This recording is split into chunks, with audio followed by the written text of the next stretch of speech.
Hey, everybody. How is everybody doing this evening? So, today, we're talking about horror, and we got Lord Matteus with us from the Second Watch on YouTube. If you haven't checked his channel out, check him out. You probably have because, he's got a lot more subs than we do.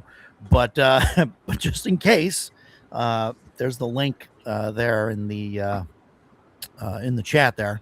But no, check out his channel. Him and Gary do a fantastic job, live streams and stuff. They have guests on like myself, So I mean, I think it's pretty good. Well, the quality's dropped dramatically, apparently.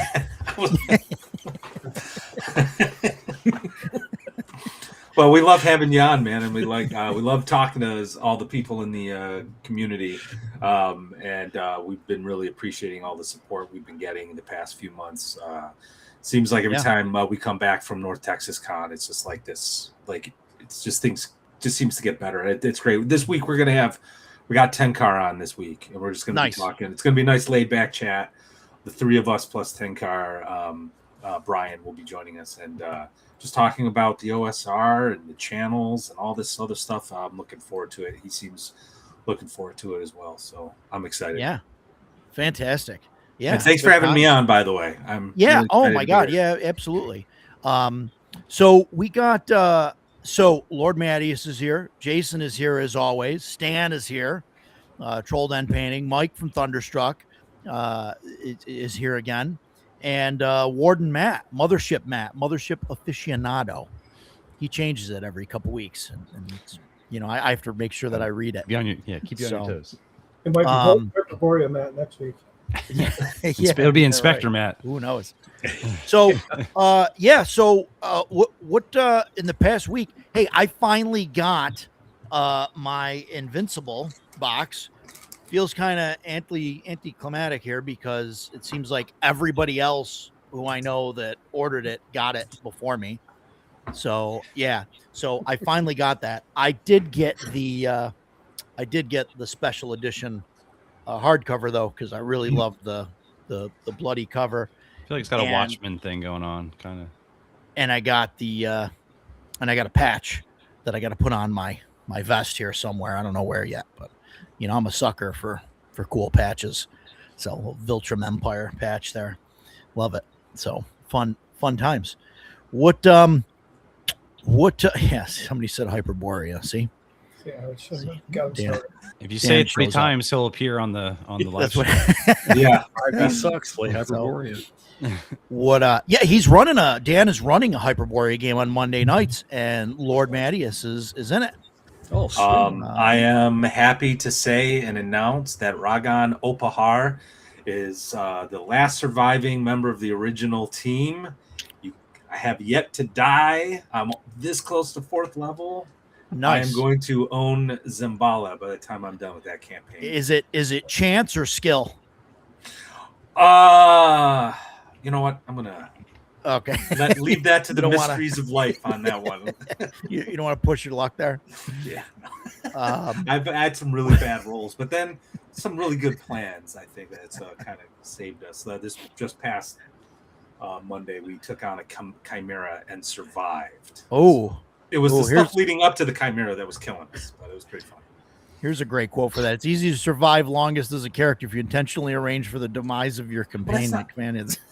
Henchman. He is not incorrect. Yeah, fun times.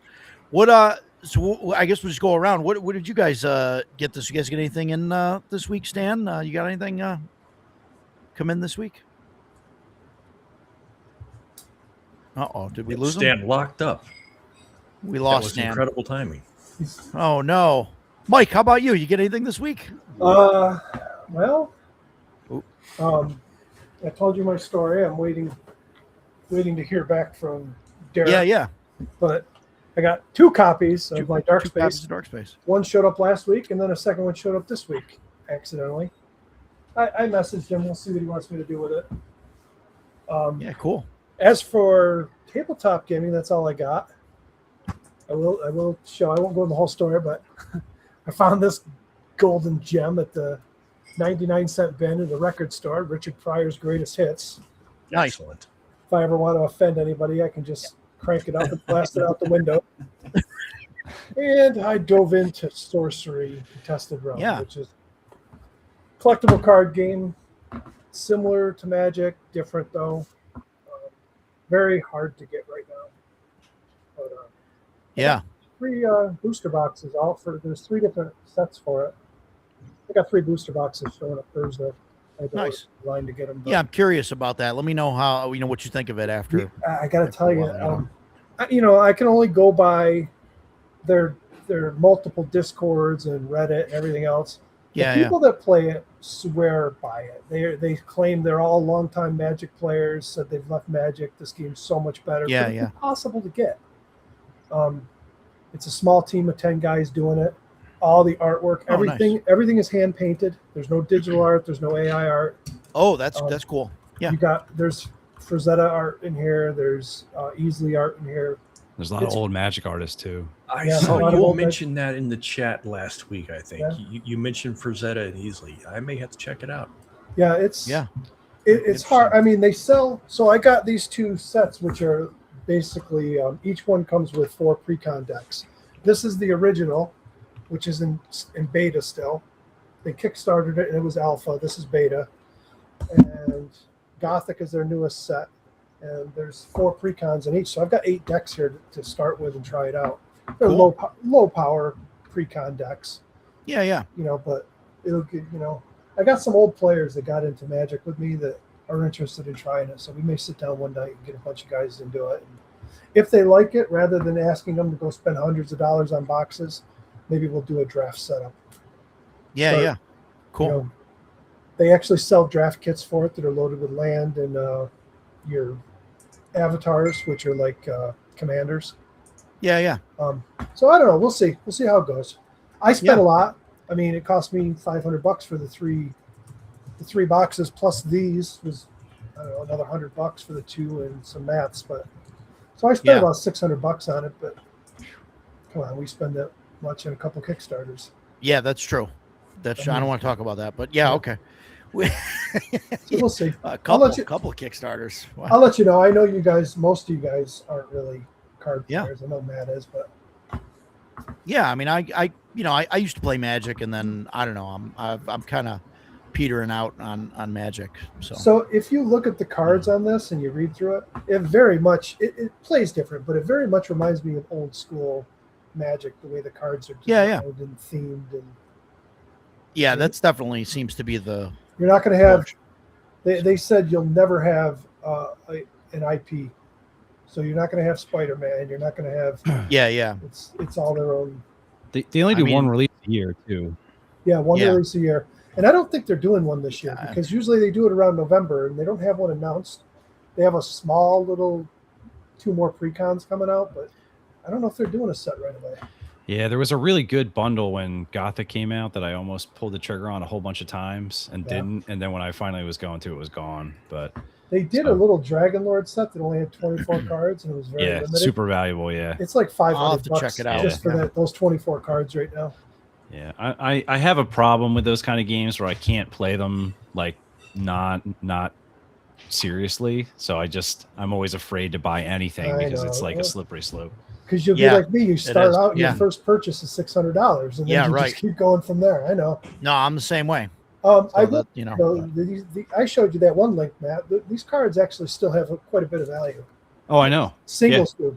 You Yeah. know, I can open those boxes and pull $300 to $700 cards out of it, which you're not getting that with modern Magic. There might be one card in the set, maybe. Yeah. Yeah. But either ways, I looked at Magic quite a bit in the last 2 years, thinking about getting back into it, teaching my kids, and I just could not stand it anymore. I didn't like the sets. I didn't like the way it looked.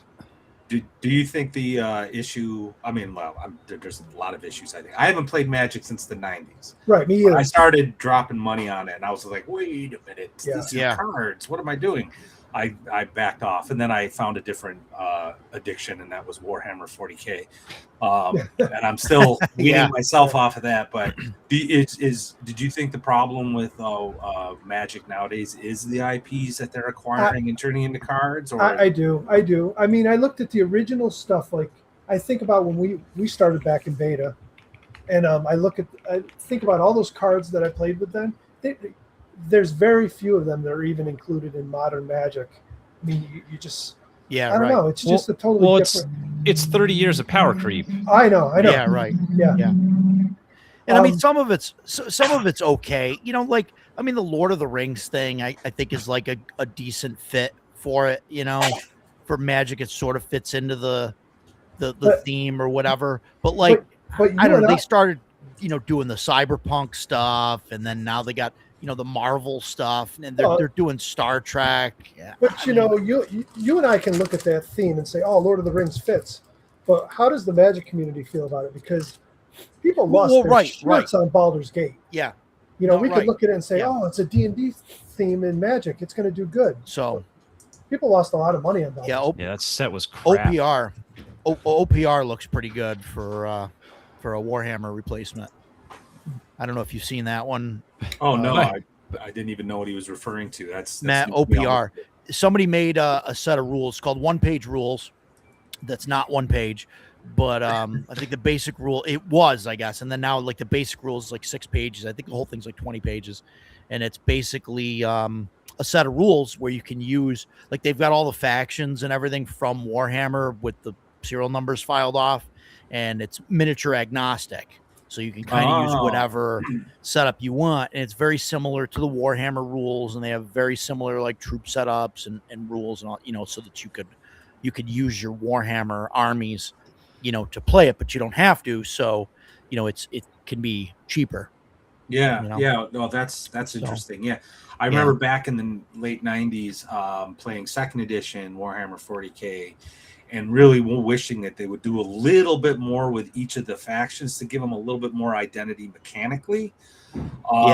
And boy, be careful what you wish for, because talk about power creep over the past like 20, 30 years. It's gotten really bad to the point where I just think the game is unplayable.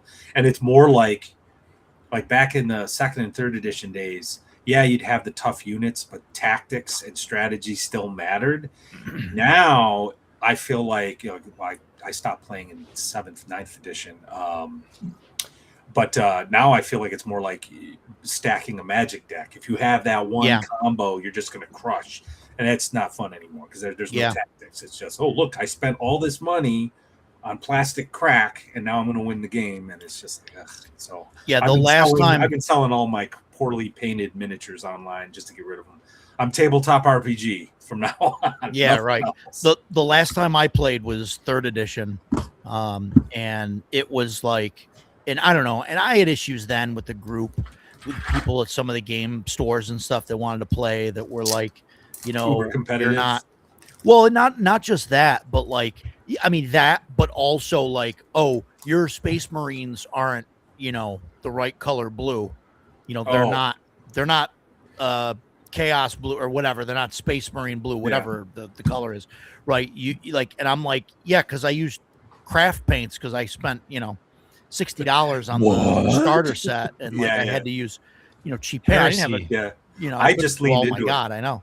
When when my friends who are much better painters than I were making fun of one of my sergeants. They're just like, you guys got googly eyes. And I'm like, yeah, so I just named him Captain Crazy Eyes Argothi. Yeah, there you go. And then now, like the miniatures that I had back then, you can't even use, like, they're the wrong size now. I know that. Even really, like, because the scale, we talk about power creep, but in like Warhammer, like you've got scale creep, whereas the 3rd edition was pretty close to like 25 millimeter scale, and then it got like to 28, and now they're at like 30 or like 32 millimeter for for some of the single the single guys, and it's like, or even bigger in some cases, and it's just ludicrous. So honestly, I find that stuff kind of ridiculous. I know I give you crap about your minis, Roger, but listen, if you just want to print minis in solid color and put them on your table and play your D&D game, have at it. You know? Yeah, right. I'm not going to do I it. appreciate that, Mike. I'm going to paint my stuff, but I'm not clipping everybody that is. part of the video. Are you? Yeah. Is giving up back for you. Is giving up magic for Warhammer like saying like heroin's not for me, but this meth stuff sounds pretty good. Yeah. Yes. Pretty much. Yes, that's exactly how that works. That's what it ended up being. Yeah. What I finished going around. Jason, you get anything this week? I did. I also got my copy of Invincible. Yeah. Yep. You know, as you know, I really waffled back and forth on getting that. I wasn't sure I wanted to.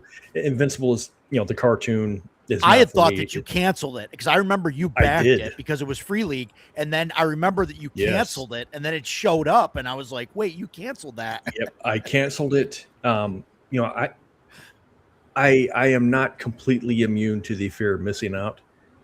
I am largely immune to it. There's a lot of things I just don't give a crap about, and I'm just not going to. In fact, you posted some stuff in the chat earlier this week, and I was like, not interested. You know, we were playing superhero game at the time, and you know, it's Free League, so I'm like, well, it's going to be a good product regardless. Yeah. I got it, and I looked at it, and I was like, this is probably going to get donated to the con next year, but we'll see. I went to Millennium Games today. I had to go to Rochester for my car. And I found this on the shelf. So very happy about this. I didn't even know it was published. I've never seen it on Free League's website. So I snatched it up. Very happy about that. I did start reading. Which one's that, Jason? This is the Realms of the Three Kings. So it, from what little bit I was able to focus on and read, it's the elves between the war, you know, the Lord of the Rings war, after they banish the Saruman the first time. So, you know, it's the three rings that Celebrimbor, I think, is the one that hid them. He had the three rings that he made, and he hid them away from Saruman. So it's about those guys. I didn't know that was out either. Yeah, and really, that's all I can tell you because I haven't had time to read it all. I started reading it, and in typical Lord of the Rings fashion, it's a million names that are weird and don't roll off the tongue easily. And I'm like, I need to take crib notes on this. But I'm still very happy to have it. So adding to my One Ring collection. And that's it. Nice. That's all I got this week. Yeah, nice and easy. Matt, how about you? Warden Matt, sorry. Yeah, gotta keep I got track. a few things. No, you're good. So I can't remember if I showed you guys this before, but I just saw a review go up about it. So it's Dungeon Inc. It's a Merry Mushman game. It's their first like original game. So it's basically Dungeon Keeper, the RPG. If you remember Dungeon Keeper. So you're basically like the lead henchman in a dungeon, and the enemies are the adventurers that are the coming heroes coming down to invade your home. The video game Dungeon Keeper. Yeah, that was awesome. Yeah. And it's typical Merry Mushman. Cool. It's like amazing art, really nice layout. So I got to dig into that a little bit more. And then I got this was some. I'm probably going to regret buying this, but I saw a review that kind of pulled me in. It's the Stone Top. It's this huge. Yeah. I don't know. Yeah. I'm going to read it. I saw that. I waffled on that. Yeah. I bet there's stuff I can pull from there that'll be more for a system. I'm just the system I'm not in love with. That was that on like Kickstarter or anything? Or yeah, like 10 years ago, like forever. Like it was like some super long. Took them forever to bring out. Oh right, okay. Yeah, and then but it's expensive, isn't it? Yeah, it's like $120. I mean, it's huge. Yeah. Okay. I mean, hey, the going rate on PDFs is $180 now. Apparently, it's so like $120 for this isn't so bad, right? But it's like a Dolmen Wood type of setting, right? Yeah, it's powered by the Apocalypse system. That's my. I'm out. I sort of have fallen out of love with that system. I'm out. It's done. Yeah. It's over. Yeah, sorry. No one cares anymore. Speaking of, so Blade 68 also came in finally, which is the Blades in the Dark reskin for like the 60s that never was. Let me know, because I looked at that and I was almost interested in it, but I don't really have a group that'll play like a lot of those, games. So. I don't want to get too many. Like I bought the Cyberpunk one, but I saw that and I'm curious about it. So let me know. And then the last thing is, I know you guys. I showed you this, but I did the print on demand Shadow Dark project yeah. I spent a week working on, where I took all the player facing stuff from all the Shadow Dark material and reorganized all of it. So it goes rules, all the rules stuff, then all the character creation stuff, and then all of the classes in order with all of their associated renumbered spells. all the pages. Yeah, I and did. I everything, redid too. all the page references, so everything points to the new pages. And it's the coil bound, so it lays flat on the table. So Yeah. I'm gonna try to start playing some more Shadow Dark. I'm gonna be running a little bit of it at Page and stuff. So I Is it just A5? wanted to. Yeah. How many pages? 320 pages. Nice. Yeah. Wow. Yeah, I mean, I and then at the end it has all the deities and all the new factions.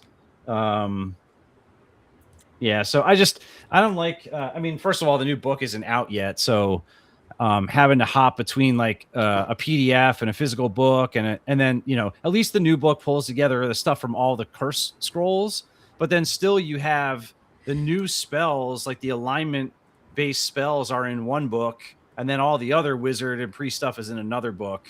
So I wanted all that stuff, like give me the wizard class and give me all their spells and give me the alignment spells and give me the mishaps.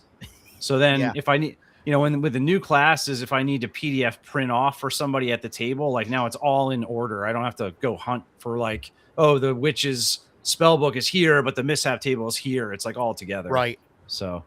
Right. Yeah. Yeah. No, I agree. I agree. And I think that's going to be like, and I've said it before, right? Like, I think that what they're going to have to do is down the road, like a year down the road after Western Reaches is all out, they're going to have to do a Shadow Dark complete edition or something. Well, so that people don't need to go through 5 different books for everything. Well, yeah, I mean, so I kind of want to do the same thing with the DM materials, right? Yeah. And then she's got monsters kind of pop. So it's almost like there should be 3 books. Like one could be for the players, and then one could be for the DM, and then maybe all the monsters could be. Yeah, right. Exactly. Yeah. Yeah, it's awesome. Where have we seen that format? So, but that's it for me.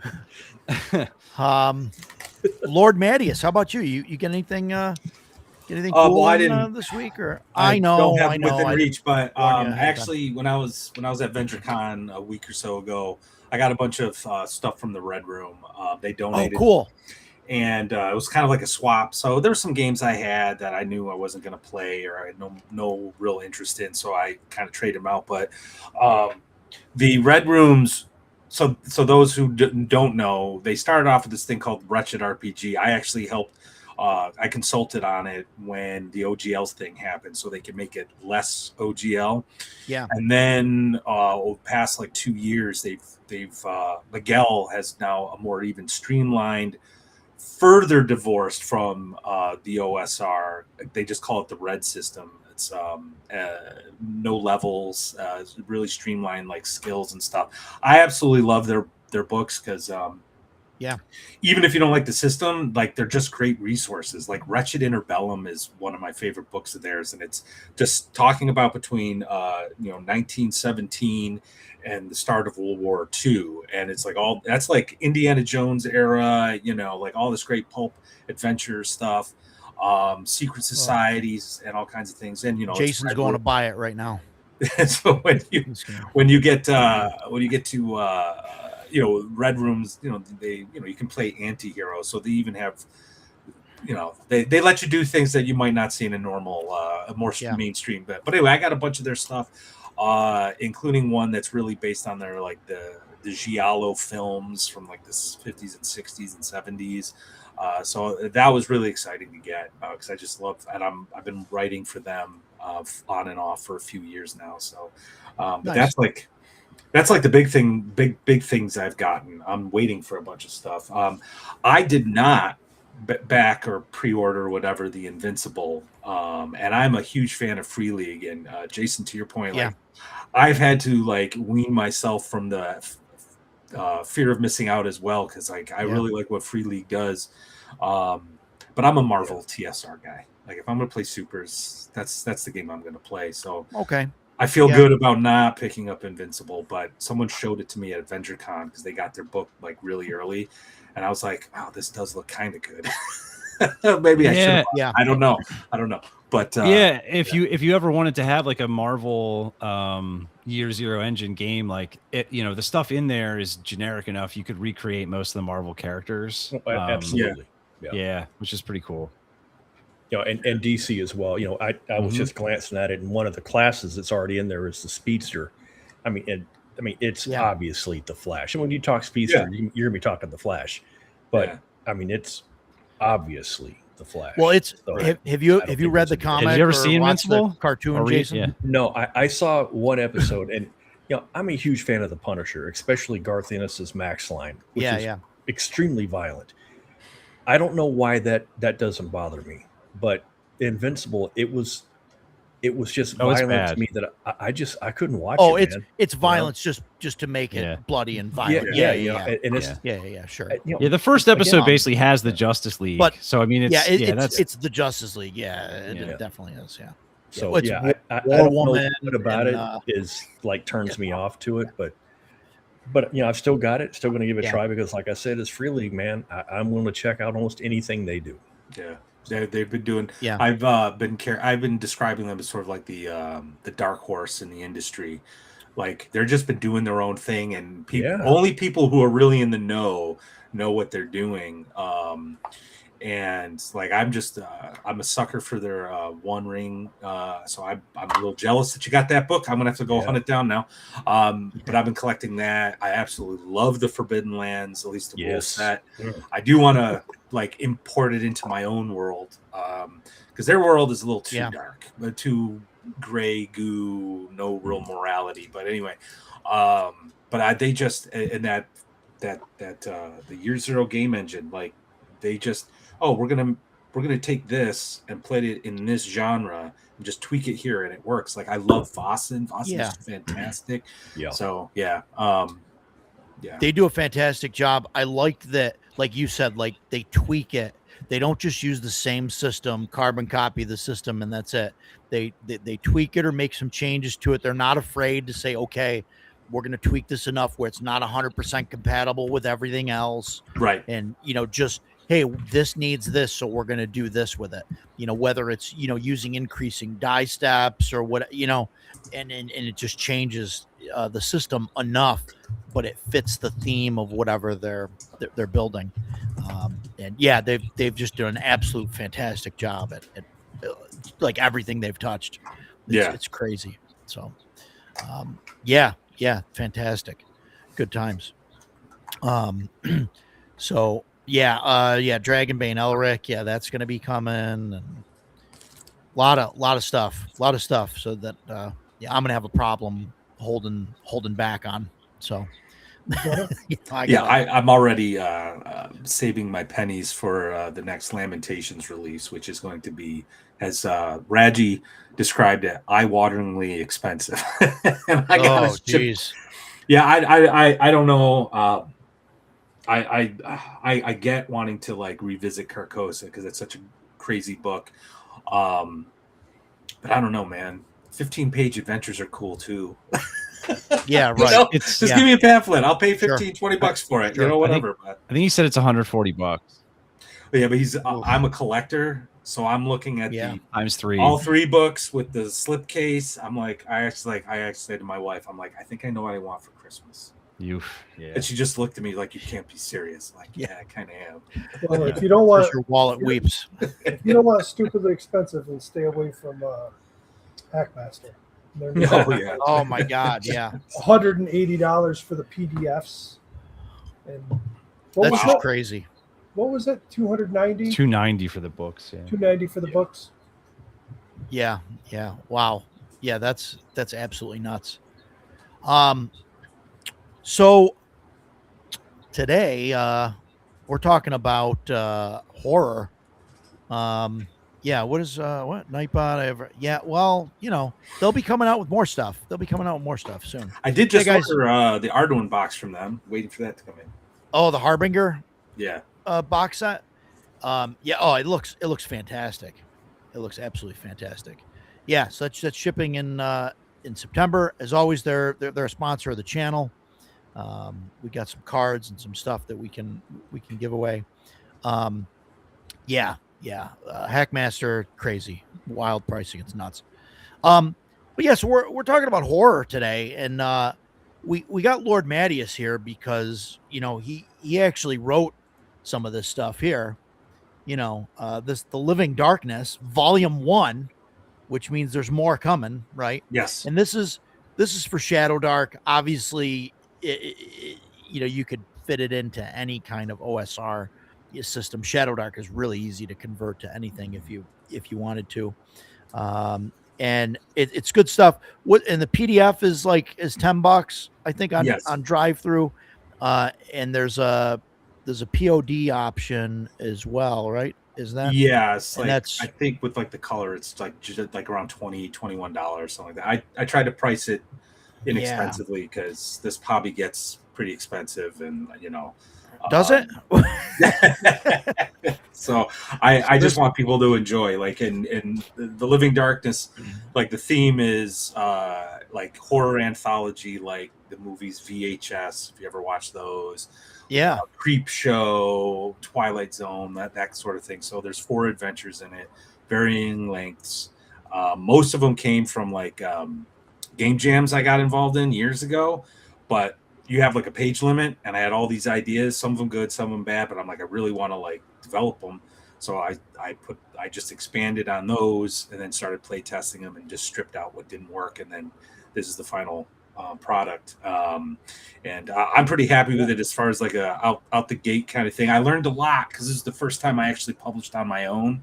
Normally I just write a manuscript and I send it to Miguel. I'm like, hey, what do you think? And he's like, I'll publish it. I'm like, thanks. I don't have to do the layout and stuff. So this was a learning experience for me. So if you notice anything weird, but anyway, I have already. I don't want to list them. I don't want to list them out on air and call you out though. But yeah. So no, it's fantastic. Yeah, it was fun putting together, and I'm looking forward to kind of diving further. Volume 2, the theme is going to be curses, and taking a look at how curses work and try to actually make restoration not as uber OP as it is in the book. It's a level 3 spell, and if anybody's cursed or whatever, you just cast it and they're no longer cursed. I'm like, well, curses are fun. Curses are where things can really be crazy for your players, and a lot of horror resides there. So we got to nerf that a little bit, just a little, make it a little more challenging. And then it's just got a ton of cursed items, ways to develop curses, and just some of my thoughts on what a curse really is and how it can be, mechanically used in your game. So yeah, I don't know when I'm going to be done with that, but I'm about a third of the way, half of the way done. So okay, yeah, cool. Yeah, no, can't wait. How many do you have? Several volumes planned, or is it just 1, 2? Yeah, or is this Volume 3 was going to be more of a gothic horror themed one. Okay. But I don't want to do this. Is 130 pages. I don't want to have these massive. Is this even a zine? It's a book, right? So I'm going to try to keep it Volume 2 is going to try to be around 60 pages. So I'm going to try to do that with Volume 3. But I have a lot of ideas for gothic horror. I actually have, one of the first adventures I ever wrote for 5e back in the day. I took it off a drive-through after the OGL debacle. I said, screw you guys. But I'm going to rewrite that for Shadow Dark, and that's going to be part of it. So that's going to be more gothic horror, classic, with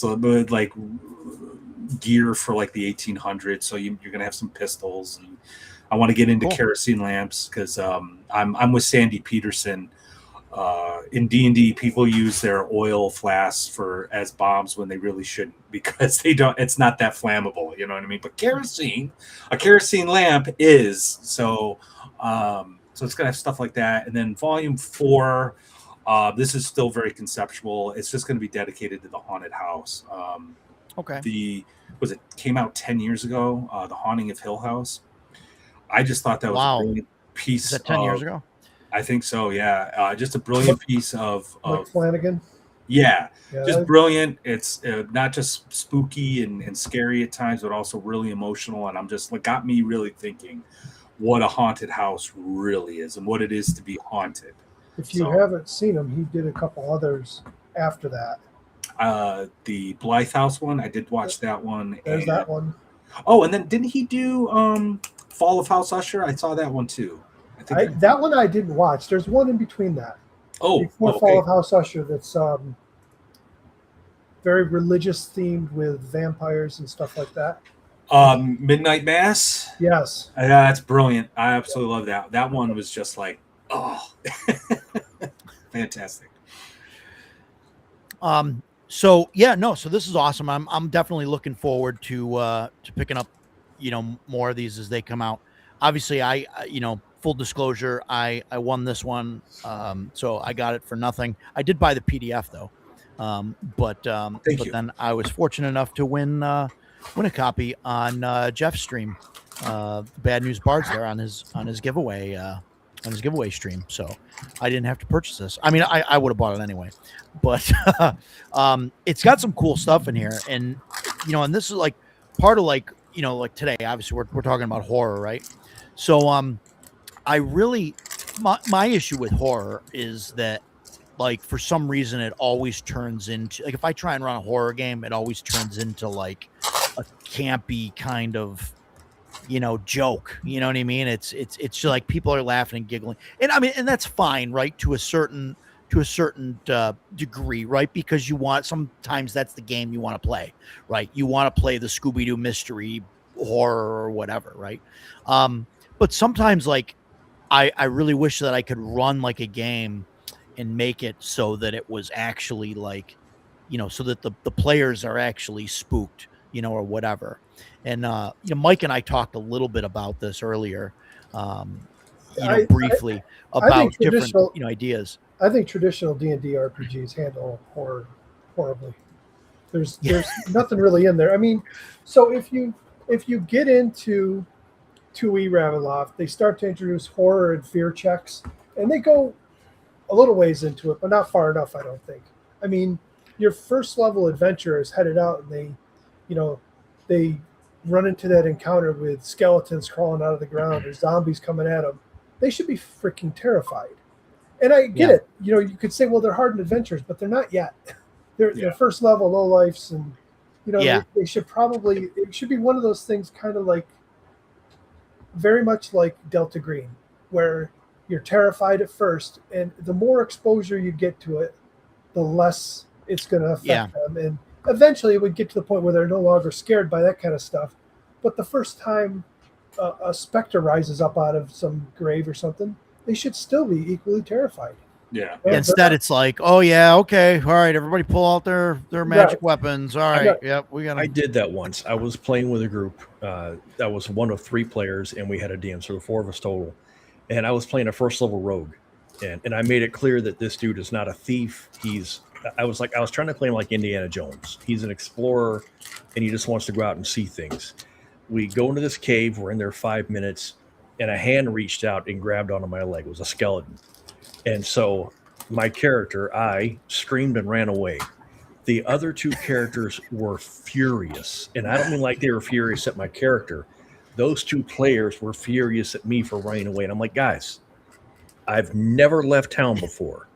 I go into this cave, and the first thing that happens is something grabs me. I'm running away. But that's just not what most players want to do, myself included. If I'm playing a fighter, the first thing I'm going to do is whip out a sword or a mace and bash it. Yeah. I think undead thing's creeping out. That should scare me. I would have loved that if I was DMing you. I would have loved that. I think one of the problems with fear and horror in RPGs is that you're running into the game mechanics, and that immediately separates you, the player, from the character, and that's a good thing. We don't want to turn into Tom Hanks from that movie, right? But we do want to be immersed. I agree with Vendor Satanis on this. The goal is immersion. We want to feel like we're there. We want to get excited about our characters. We want to be dialed in. And whether it's a horror adventure or whatever, like you just killed the evil god king, and everyone is saved, and you feel like a hero for 5 seconds before you get up and grab some more Cheetos, right? We want that feeling, and I think, and I think what the problem is, earlier D&D, the mechanics were there for fear, but not in a roll save versus fear kind of way, but mechanics were there to make the players scared. The problem is, the game was still in its infancy. I think they were still trying to figure out what this RPG thing is that they created. So you really don't, that there's not enough advice there. Warden Matt, I'm actually about to launch a Mothership campaign. So I've been reading Mothership like crazy the past few days. And I got to tell you, the Warden's Operation Manual is an awesome manual. Holy crap. When I first got it, like a couple years ago when I did the Kickstarter, I just kind of glanced at it. I'm like, oh, this is cool, whatever. I'll play it eventually. Well, now I actually sat down and read it. And it's a great primer on how to run a horror scenario. It's really good. And it's got nothing to do with mechanics. It's everything to do with the presentation. I agree with Tenkar had a video on this, and I did a video on my channel a little while back. You want to scare your players while playing first edition Dungeons and Dragons or OSE or anything like that? Just tell them that you're not pulling punches when the level drain comes out. That is the most perfect horror mechanic, because you've been busting your ass. You're now finally 6th level, and then you get attacked by a wight, and you're just like, uh-oh, it hit me. Well, now you're 5th level. You know what I mean? That will scare your players. They might get a little frustrated and angry with you, but that's, that comes with the territory. They might get frustrated and angry with you because your goblin rolled a nat 20 and did like 8 points of damage or something. But that is an excellent fear mechanic. And so it's really about telegraphing, just like you would a trap, telegraphing like what's coming. When you walk into that white lair, the player should know that it's a white lair. What they should know, it's an ancient tomb, and this actually happened in Hyperborea just yesterday. It's an ancient tomb. It's kind of cold and creepy. There's a big sarcophagus, and it could be opened, and our dumbasses opened it. And but that's all telegraphing. And I knew in the back of my head, this isn't good. Like, I started feeling the anxiety as a player, as a person. I'm like, this isn't good. We shouldn't be doing this. But I'm your average D&D guy. I want to press the big red button and see what happens. Yep. Make Undead great again. It's my video. it's interesting. The fierce mechanics. You want to do it right. You want to do it so that the mechanics don't get in the way and make the players want to stay away. And I see more in recent games where, the typical, right, the D&D and stuff where you make a fear check or whatever, and then you fail it and you just run away. Yeah. And it's because dragons or whatever, they have frightful presence or whatever. And it's it takes away the players charge in. They're all okay, yeah, we're going to go in, we're going to charge in, and we're going to kill the dragon or whatever. And then they run in and everybody's got to make a save. And then, people, fail. And then they're they all charged in, but they're oh, I got to run the opposite direction now for 3 rounds. Sorry guys, I'll be back in 3 rounds. It's almost like the mechanics are more of a prompt, right? You're supposed to be afraid now, and you're okay. Roger, I got a way to fix that. It's a way to merge the table with the mechanics. Yeah. So you bought one of those dice Joe Block had, right? The big metal D100s. Yeah. Size of a I can golf. see it. I can't reach it, but yeah. Big as a golf ball and weighs 5 pounds. Yeah. So every time they fail a fear check, whip it across the table, crack them in the head. They'll be fucking terrified from then on. Every time they run into undead, they'll be ready to just run away in fear. Yeah. No, I think to Matt's credit, right, in this, I like in the it's Astonshire Keep, is that the name of it? The first one? You've got the timer with the witch.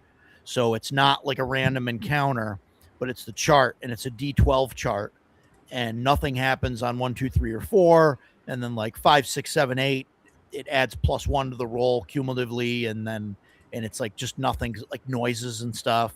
and then like on 13 the witch attacks, right? Spoilers, by the way. But I like that can't, like, the witch can't attack on the first roll, right? And if you roll a 1, 2, 3, or 4, like, she won't attack on the second roll, or what, makes it. And it's just like the longer the players kind of spend and the more time, like, so I think that like makes the players not want to, screw around and say, oh, let's go in like this room, and then we'll go in this room and search this, and like, yeah, you guys want to spend time searching this room? Yeah, sure. Oh, I'm just going to keep rolling on this chart, and it kind of puts the players into a mindset where they're not, scared or whatever, but it puts them on task to, like, shit, we got to get through this, and like, and I think that helps put, set that mood of, we need to get through it. It, like, Cypher System, they have, and I'm not a big Cypher System fan, but their horror thing, they have like horror mode or whatever, and their crit fail becomes like a 1 or a 2, and then every time they roll a 1 or a 2, that's when like the bad guy attacks, and then it increases. So then it's a 1, 2, or 3, and then 1, 2, 3, 4. And so like the longer that the players are in the game, the more, the more likely they are to fail at what they're doing, and the, get, something bad to happen. So it kind of keeps the goofiness out of it, So I think like timers like that help. And I think you did a fantastic job with, the witch table there. So yeah, well, I think, going back to like the mechanics and the mechanics, and then the story side of the game, the role playing.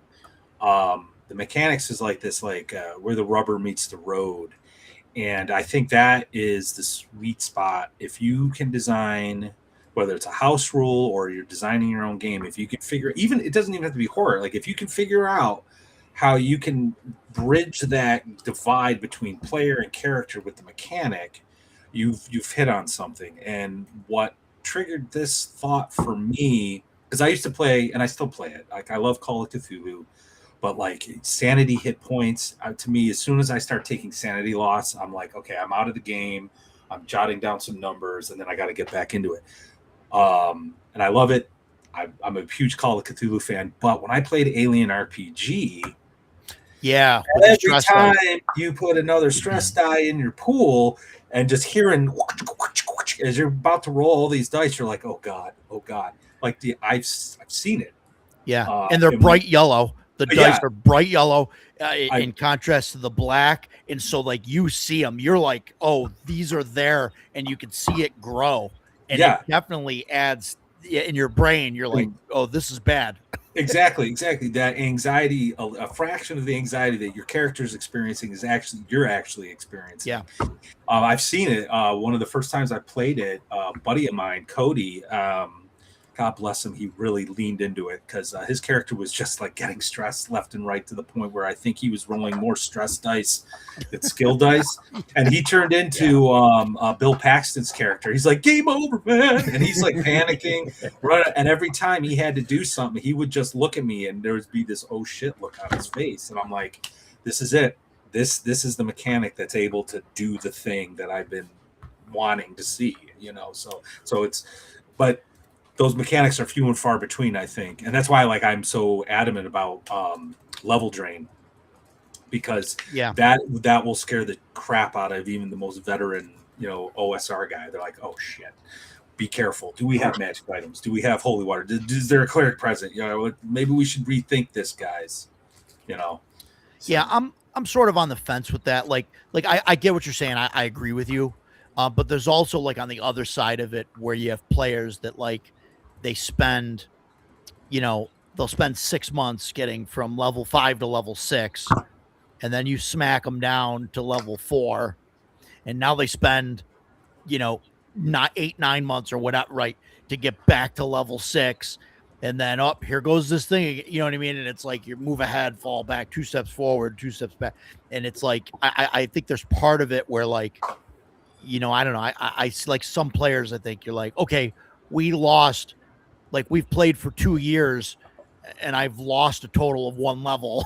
You know what I mean? Like I've gained 6 levels, but I'm 1 level less than I started at, because I lost 7 or whatever. And so I think some of that is 6 months. Yeah, I don't know whether that's a shock of 6 months is too long to go from level 5 to 6, Well, it's or too 5e. short. You'd be 2 campaigns in at that point, right? Yeah, right. Um, But yeah, so like I don't know. So like I've always been soft, I guess, on level drain, and have kind of had it so that it like maybe takes a week per level to like naturally kind of come back. mhm, mhm. But I that's my like. take. And I mean, call me Yeah, a pussy if you want. That's okay. I'm okay with that. I won't go that far. I won't go that far. So my take on this, though, and I think a lot of people seem to forget it, but early D&D made it very easy for you to recover things, like dying. Like Raise Dead was an easy spell. You Yeah. could get it pretty early in the game. I mean, restoration's a little harder, but level draining undead, you're not usually reaching at low level. You get to any larger size city, and they're going to have a priest there that could do it. It's just money. It really comes down to the ability to, I don't know. It sucks. It does, without a doubt. If you just lost 2 levels that took you a year to get, it sucks. If you have a DM that's not going to allow you to recover that, then maybe that's a bad way to go. But as long as there's a possibility for recovery, short of just regaining the levels over the next year, Right. not really that big of a deal. You can Yeah. turn it into a whole adventure. The adventure could be, hey, we don't have the money, but the church needs this, and we got to go do this for the church to recover his level. Sure. Yeah, and I agree with Mike what you just said there. Like, a lot of players and people who complained or have argued against level drain mechanics. I think that they're only looking at it in this sort of narrow scope when. And I was just talking about this in one of my Gods of the Forbidden North videos. I think it was the second video. It's like there are a lot of things in all these books that I think aren't utilized as much as they should, like finding a sage who could give you the information that you're looking for, right, with just a little bit of money, right? And like you're exactly right, Mike. Like, I'm a 9th level fighter, and now I'm down to 6. Oh, this sucks. This is not fair. Yeah, but you have allies in the church. Maybe they can help you. Go role play, and figure it out. And to be honest, depending on how it's been telegraphed, if you know what you're going into, go see that sage first. Yeah. Hey, we heard this. How do we fix this afterwards? Yeah. Or not even just that. Like we heard about this tomb, and there's these spooky things about it. We don't know what's there, and the sage is like, "Whoa, for 500 gold pieces, I can tell you exactly what it is." I think the sage is like such a I call it the guilt-free lore dump. Right? No one wants to read the 5-page player backstory, right? But players don't want to read your 15-page lore of your world. But if they go to a sage, you get to drop the lore on them. Oh, well, whites exist because, the god of blah, blah, blah did this thing, and now that so-and-so is cursed, and now there's whites, and they drain your level. So if you go into that tomb, be careful. Take this with you, So, Yeah. Go ahead. I gotta be honest. Level drain's like one of my least favorite things in RPGs because it's so meta. It's too meta for me. Like it's sort of like what you were saying about sanity points. Like what is a level? You're draining a level. Like you could say I'm aging your character 10 years, or I'm erasing your memories, so you're gonna temporarily forget all the spells you learned adventuring the last 6. Fine, that is contextually makes sense inside the game. But saying like I'm draining a level to me takes me out of the game because it's too meta for me.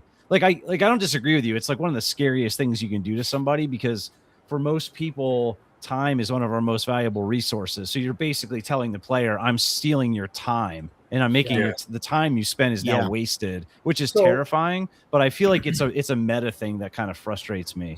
So I will admit one thing. There was one time when we were playing Castle and Crusades, I tried a new system with it and we used it and the players actually liked it. And it's kind of along the same lines of how 5e handles it, but a little different. The way I did it was a level drain was instead permanent necrotic damage. So you basically roll a hit dice worth of damage. Instead of losing a level, you would lose a hit dice worth of hit points permanently. You could either get them restored, Wow. or you played the rest of your life minus those hit points. Yeah, see, I like that better. I do agree with you about what you said about like questing for like seers or for the help of a deity. Like that's one thing that I like about DCC is that's kind of built into DCC, the idea that like, you know, you're going, if you play long enough, you're going to need to atone to your deity. You're going to need to do stuff to get your luck back. You're going to need to do these things kind of in between adventures. It's almost like their version of downtime. And you're right. I think most games probably don't do that enough anymore. So I Yeah, do because agree they with that. it's dungeon. You go dungeon to dungeon or whatever. You take a long rest and you're back. Everything's back. Or that. Yeah. Yeah. I Would like this the guy make idea. you run in fear? Oh my god. You ran into him? Matt, I like the idea you hit on talking about like age drain or whatever, taking years like from the player, like not take from the player, but from the PC. Like I love instead of doing like a level drain thing, That's in there add. already. That's Is it? Ghosts. Yeah, ghosts do that. Yeah, add years.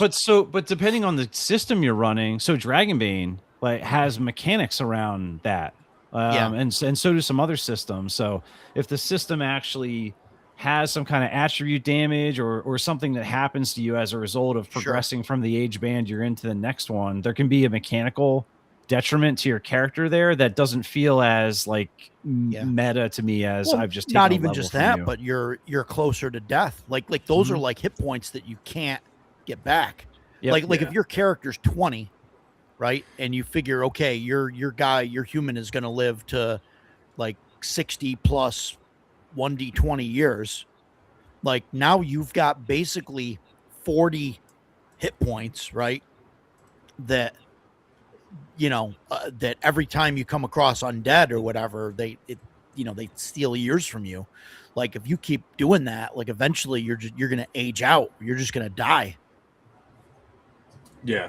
Well, that was like the that was the thing about like the ghosts touch attack, right? Humans, it's like 1d4 times 10 years. So humans, it's like big deal. Yeah. Dwarves are kind of like don't like it. Elves are just like whatever. Yeah. So it can't. Those can be those can be dangerous, and that's why I think in other books, especially in like Dark Sun, you started seeing ghost variants. So like elves were actually like, oh, we don't want to deal with a ghost. But yeah, I do like that. But I just go back to gold for XP. You'll get your levels back. Yeah. I like gold for XP. Yeah. You could also, if you really wanted to, you could also handle it very simply just by giving saving throws. You could make it a saving throw versus death or something. If you fail, you lose the level. If you don't, you just take your damage. Yeah. Dan likes. He's talked about this before. He likes doing attribute drain, and then he has different like whites and stuff that do different attributes and all that stuff. So this way you like. Because obviously a white that's draining strength or whatever doesn't threaten a wizard, but one that drains intelligence, like that makes a wizard very afraid.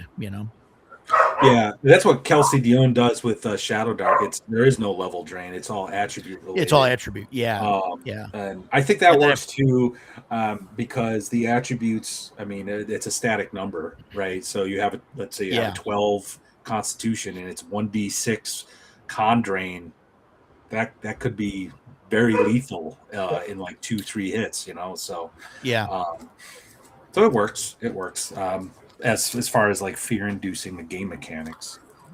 Got Jeff with a white last night. Oh yeah Fantastic. I'm waiting to so here's something that happened also overlooked. So when my character foolishly opened the sarcophagus, 2 other characters were next to me. We got hit with something, and we failed our saves. And Dan did something very important. He goes, "All right, you don't feel you're choking, blah blah blah, but you don't feel good. Something doesn't feel right." And that's all he said. So I'm waiting for the other shoe to drop. Yeah, I got in the back of my head some impending doom with my character. I have no idea what's going to happen. And that's I think that's important for like talking about horror, right? Like I think that's important too, is like not giving the players like the full story. I'm not saying like keeping information from them, you know what I mean? That's something they would know or whatever. But like you said, like, oh, okay, you don't feel good, or the Right. GM rolls a die and is like, oh, you don't feel good, and you go on and you're like, wait, what? That's it? It's like, no, you're fine for now.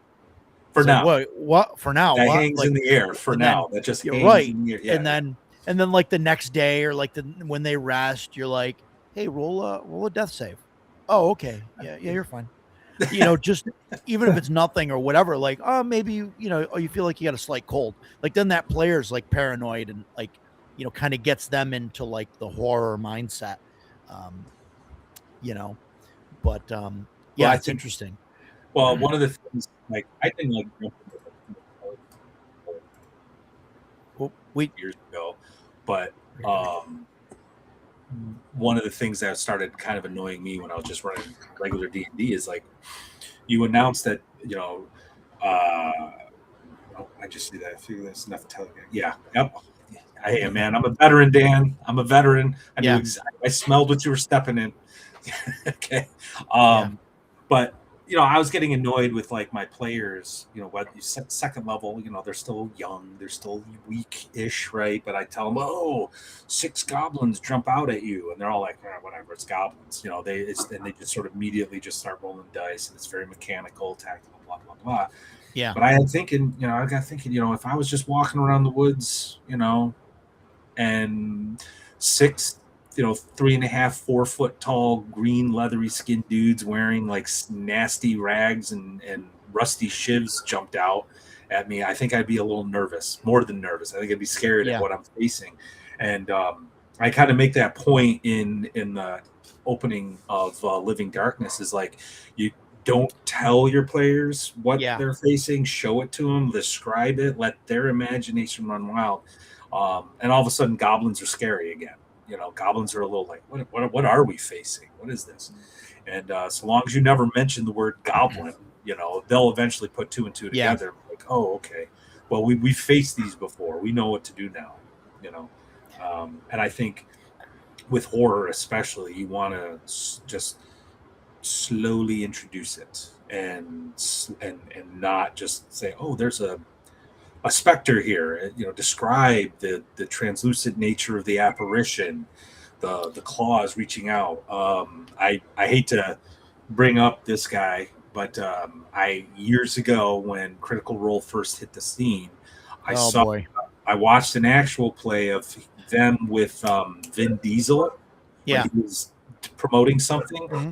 And Matt Mercer did an excellent job describing a wraith.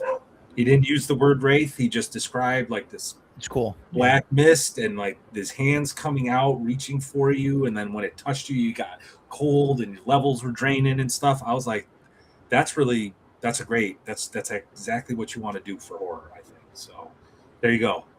Clip this. I gave Matt Mercer some props, but there you go. Yeah, we'll clip it. I'm sure he'll thank you personally. Yeah. He'll call you up later. Thanks for he's calling you now. Your phone's ringing. He's gonna call you up. Hey, thanks for the shout out.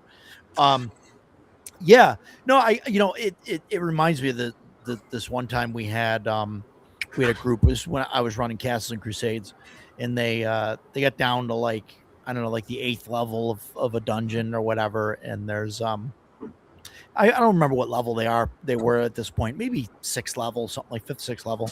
And they there's like a coffin down there, and I tried to telegraph it, but they didn't care. They like open the coffin and this vampire's in there, and he gets up, and the player next to me is like, he has his D20 in his hand, and he like, shakes and like shows it to me and like just looks at me, and I'm like, what do you want to do? Like, what?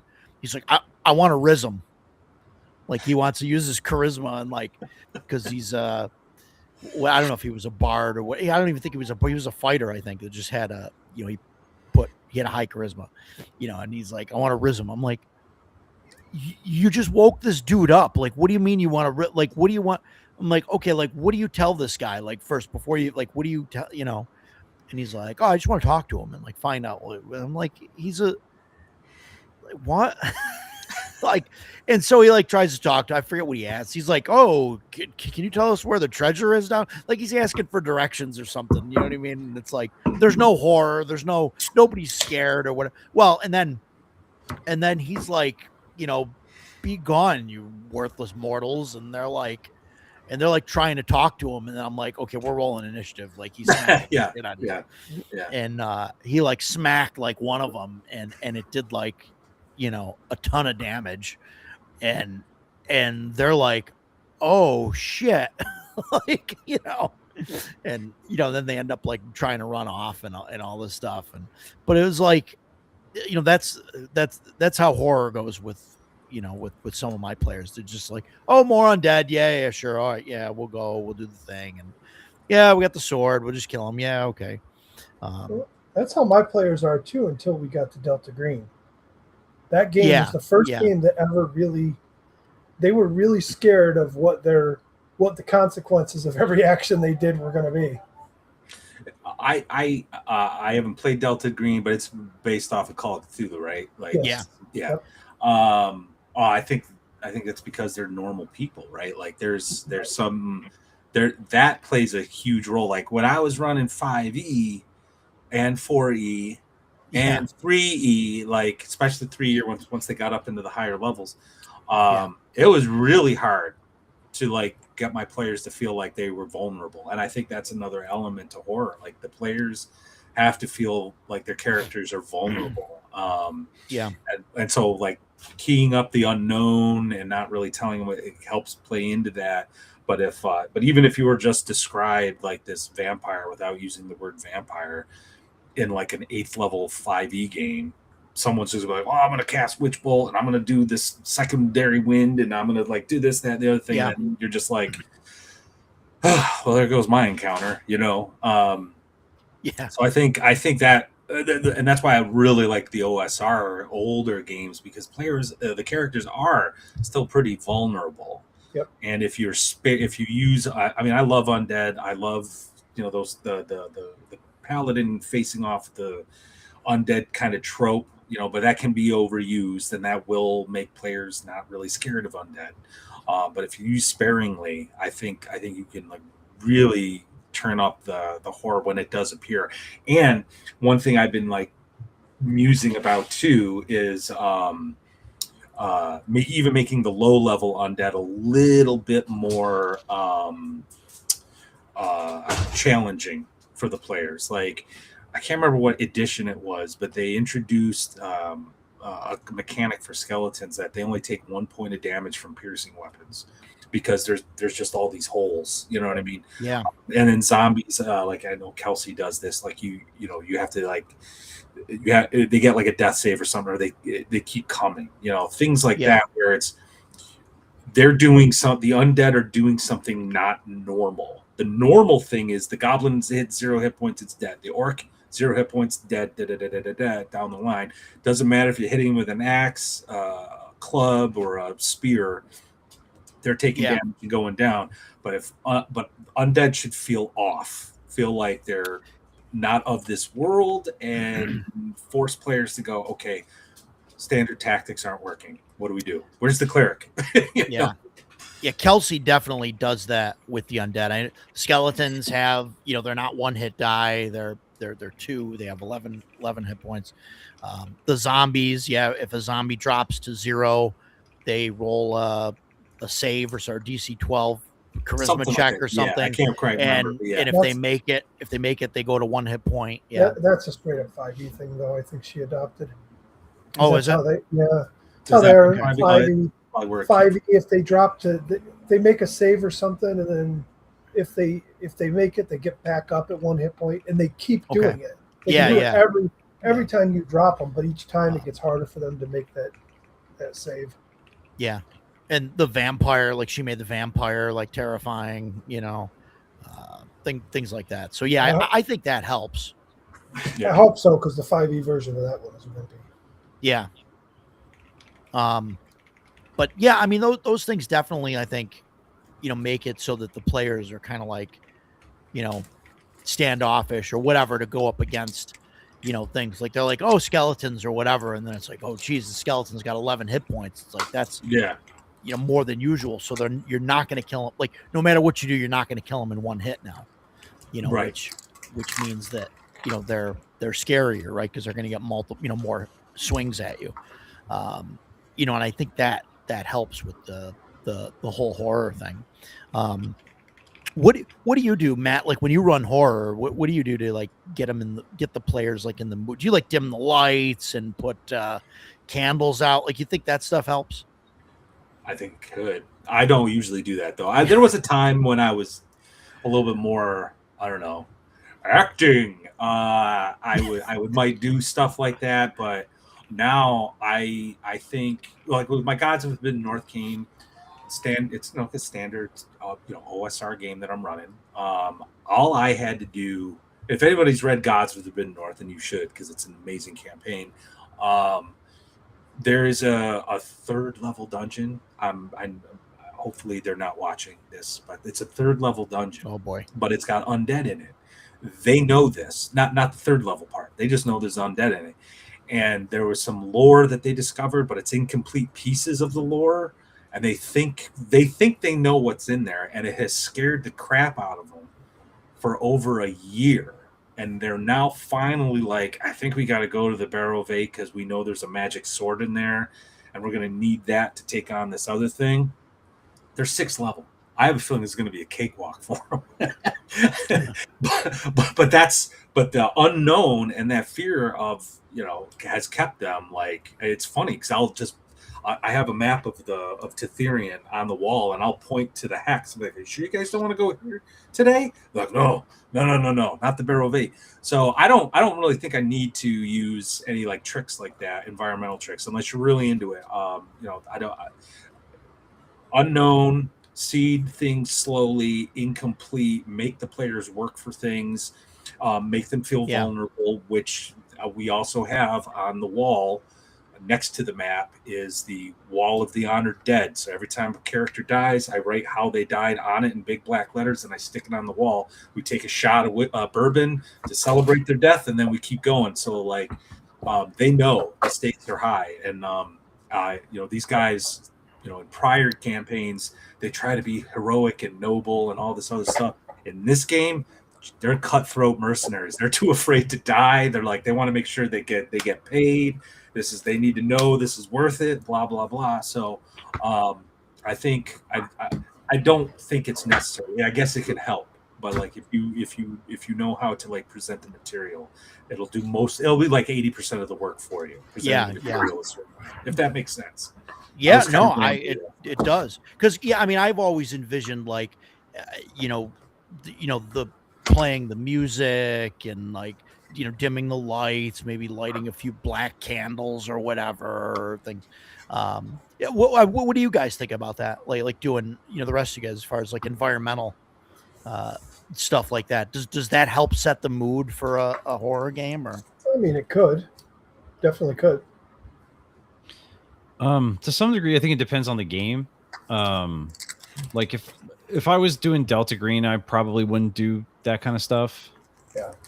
I think it's more of a psychological thriller 7 kind of horror and less of a jump scare. It depends though. I mean, if you pick up Delta Green and you do something like Music from a Darkened Room, which is literally a haunted house adventure, sure, then it may fit it there. Although yeah, but I guess I haven't read it. If you go in the haunted house and it's like lights are dim and there's candles going, then it would definitely fit. If I don't know, I have to read it and see. It's situational, I think. Yeah, I don't think it hurts. I will say for Mothership, a lot of the adventures now have pretty good audio cues and clips that people have made. I use the 2 of them for Moonbase Blues when I run that, where people have like the initial login thing that tells you the objectives you have, and the one that's hacked. And there's a weather alert that has like a Morse code clue into it, which is cool. People have made working terminals, like interactive terminals that you can. Yeah, I've seen that. which You is can really actually neat. type stuff in Yeah, and all that yeah. stuff. Yeah. I That's awesome. don't, but I mean, I think that stuff works with most kinds of games. Call of Cthulhu, a lot of the adventures, there's third party props and, printouts of letters and different things. So it's nicer than just, obviously I printed this off my printer or something like that. It's like a weathered, worn, letter or what. That kind of stuff I do think helps. I do think it can be hard to run. When I've run Dread at Halloween, for example, I'm probably trying to not run that in the middle of the day in a well-lit room with birds chirping outside or something like that. It definitely will hurt the mood a little bit. I do think there's probably a point of diminishing returns where if you're going overboard with some of that stuff, it might actually take people out of it almost. So I think it depends on the game and what you're trying to accomplish. Sorry, I didn't mean to cut you off, Jason. You're muted, Jason. Okay, how's that? Yeah, there you go. Sorry. I have a fan blowing next to me here, and I don't know if it's coming through the mic or not, so I'm trying to make sure that it doesn't. No, anyway, you sound good. I've only used like lighting one time that I can remember, and that was, I think it was my first tour in Germany. So this would have been 92. I was running D&D. I'm sure we were playing second ed, and my party was going through a swamp. And it was Christmas time, and I had some really cheap twinkle lights stapled up to my ceiling. Half of them didn't work. So when they entered the swamp, and I'm in Germany, it's Christmas, it's cold. So when they went into the swamp, I opened the door to my room. So now cold air is coming in.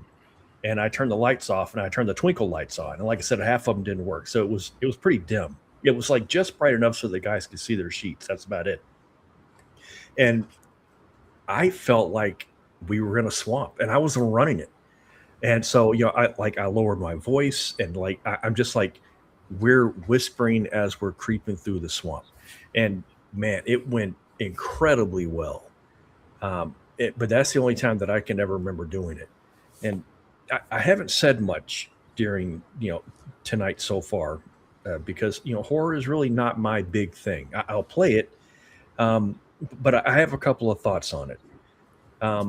One, Matt is very good at it. When he was running the Moonbase Blues and the Meat Magnet, I can never remember what that's called. Dead weight. Meat Magnet is so good. Was the B title? It's a good. Yeah. Meat Magnet's definitely like a good title for that. Yeah. Those both were really creepy. And I don't know if it's because Matt has run them several times, so he knows them really well, so he's able to kind of set the tone. But there were times in Moonbase Blues, there's a scene with the guys ramming the light bulb into his eye. Oh my God, I still picture that. But the thing is, that didn't creep me out at all. I was like, okay, there's a guy. What creeped me out was going from room to room, not knowing what's in the next room, because everything is going wrong in here. And and then we get outside, and really, we go outside, and we're like, we've got one space suit, and there's like 5 of us. So we're trying to figure out how we're going to get everybody into the escape vehicle, whatever it was we were doing. And there was that group of zombies that was running around outside, or the thralls to the meteor. It was just a really good setting. In space, no one can hear you scream. And but then I've played Alien before, and Alien does nothing for me. I know the xenomorph is out there. I know my character's going to die. That's what's going to happen when you play Alien. And because I know that there's a huge chance I'm going to die, I don't care. It's just a piece of paper sitting in front of me at that point, so it doesn't bother me. For me, so much of it, like, you can be the best team in the world. You can set the table up to an incredible degree. If you have players that aren't invested in it, that aren't willing to be scared or willing to let their characters be scared. Earlier we were talking about a paladin is fighting the devils or whatever. I've played Cavaliers a lot, and in most editions, one of the abilities of the Cavalier is to complete immunity to fear. And I really like that in a Cavalier. They're so brave that they're foolhardy. They will charge into the most dire circumstance. Everyone can be like, dude, we're going to get wrecked. And he's like, onward, glory awaits us. Right. And because that's the cavalier. Chivalry, a war or combat is the flower of chivalry. He wants to go, and if he dies in combat, he's had a glorious end. That's wonderful. Fifth edition does not have that in the cavalier. The cavalier in fifth edition is just a fighter, and I stuck cavalier on the top. Yeah. And so I'm playing a cavalier, and we would go fight this thing, and it had a fear. And my cavalier, because me, if I'm gonna make a saving throw, I'm gonna fail it. And so my cavalier is running in fear, and I was like, I freaking hate fifth edition. But that's just the way it was, and it was difficult for me to get past the fact that every edition I've ever played up until now, the cavalier is immune to fear. So, man, I'm really going a roundabout way of making my point here. If your character does not specifically have an immunity to fear, then it's incumbent on the player to play that. If we go fight the dragon, I know this big bad is terrified, and there's a good chance that when that humongous reptilian head comes down at me, I'm going to panic and run away. That's just something that'll happen. Morale checks, soldiers break, combatants flee the battlefield. It happens all the time in real life. There's no reason it shouldn't happen in fantasy. So it really, I just feel like more than the DM running an effective fear campaign, the players need to buy into that fear. And if they do, and if they can accept the fact that it doesn't mean their character's a coward, it means that they're scared because there's some crazy supernatural thing that's happening to them. Yeah. And I guess run away, live to fight another day type of. Right. Jason, I got to ask you a question. Yes, sir. So you hated that they made it so the Cavaliers weren't immune to fear.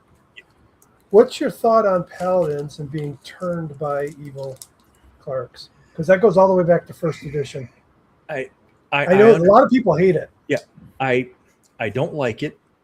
I feel like the paladin should have a saving throw. But if you're a cleric of an evil god, you should be just as powerful as a cleric of a good god. If I can walk into a room with a vampire, which is one of the most powerful undead, and I can turn him because I am radiating this immense good aura, I don't see why a paladin who gains all of his power from the holiness of his god, and he's lawful good, couldn't be turned by a powerful evil priest. Right. For me, it's two sides of the same coin. And because I love playing paladins, so I want to say, no, that's absurd. It's not absurd. It's two sides of the same coin. You have to be fair about it. Right. Okay. I was just curious because I know lots of people. We've had this discussion before. Lots of people hate it. Think it's the dumbest thing ever. It comes really close to taking the agency away from the player, but I don't think it's so close that I would feel the need to argue about it. If a fear ability hits my second level ranger and I run away, what's the difference in the paladin being turned? Sometimes the bad guy's going to get the advantage over you, and that's just the way it is. Yeah. I kind of like the turning that they did in DCC, which is it's a turn unholy instead of turn undead. So it's kind of like whatever is like the antagonistic thing to your faith. Evil so like cleric. if your god is like a heavy carnivore, you can like turn vegans or whatever, away, you make them run away or in some editions of D&D, the paladins behold the stake. In some editions, they can also turn demons. Yeah.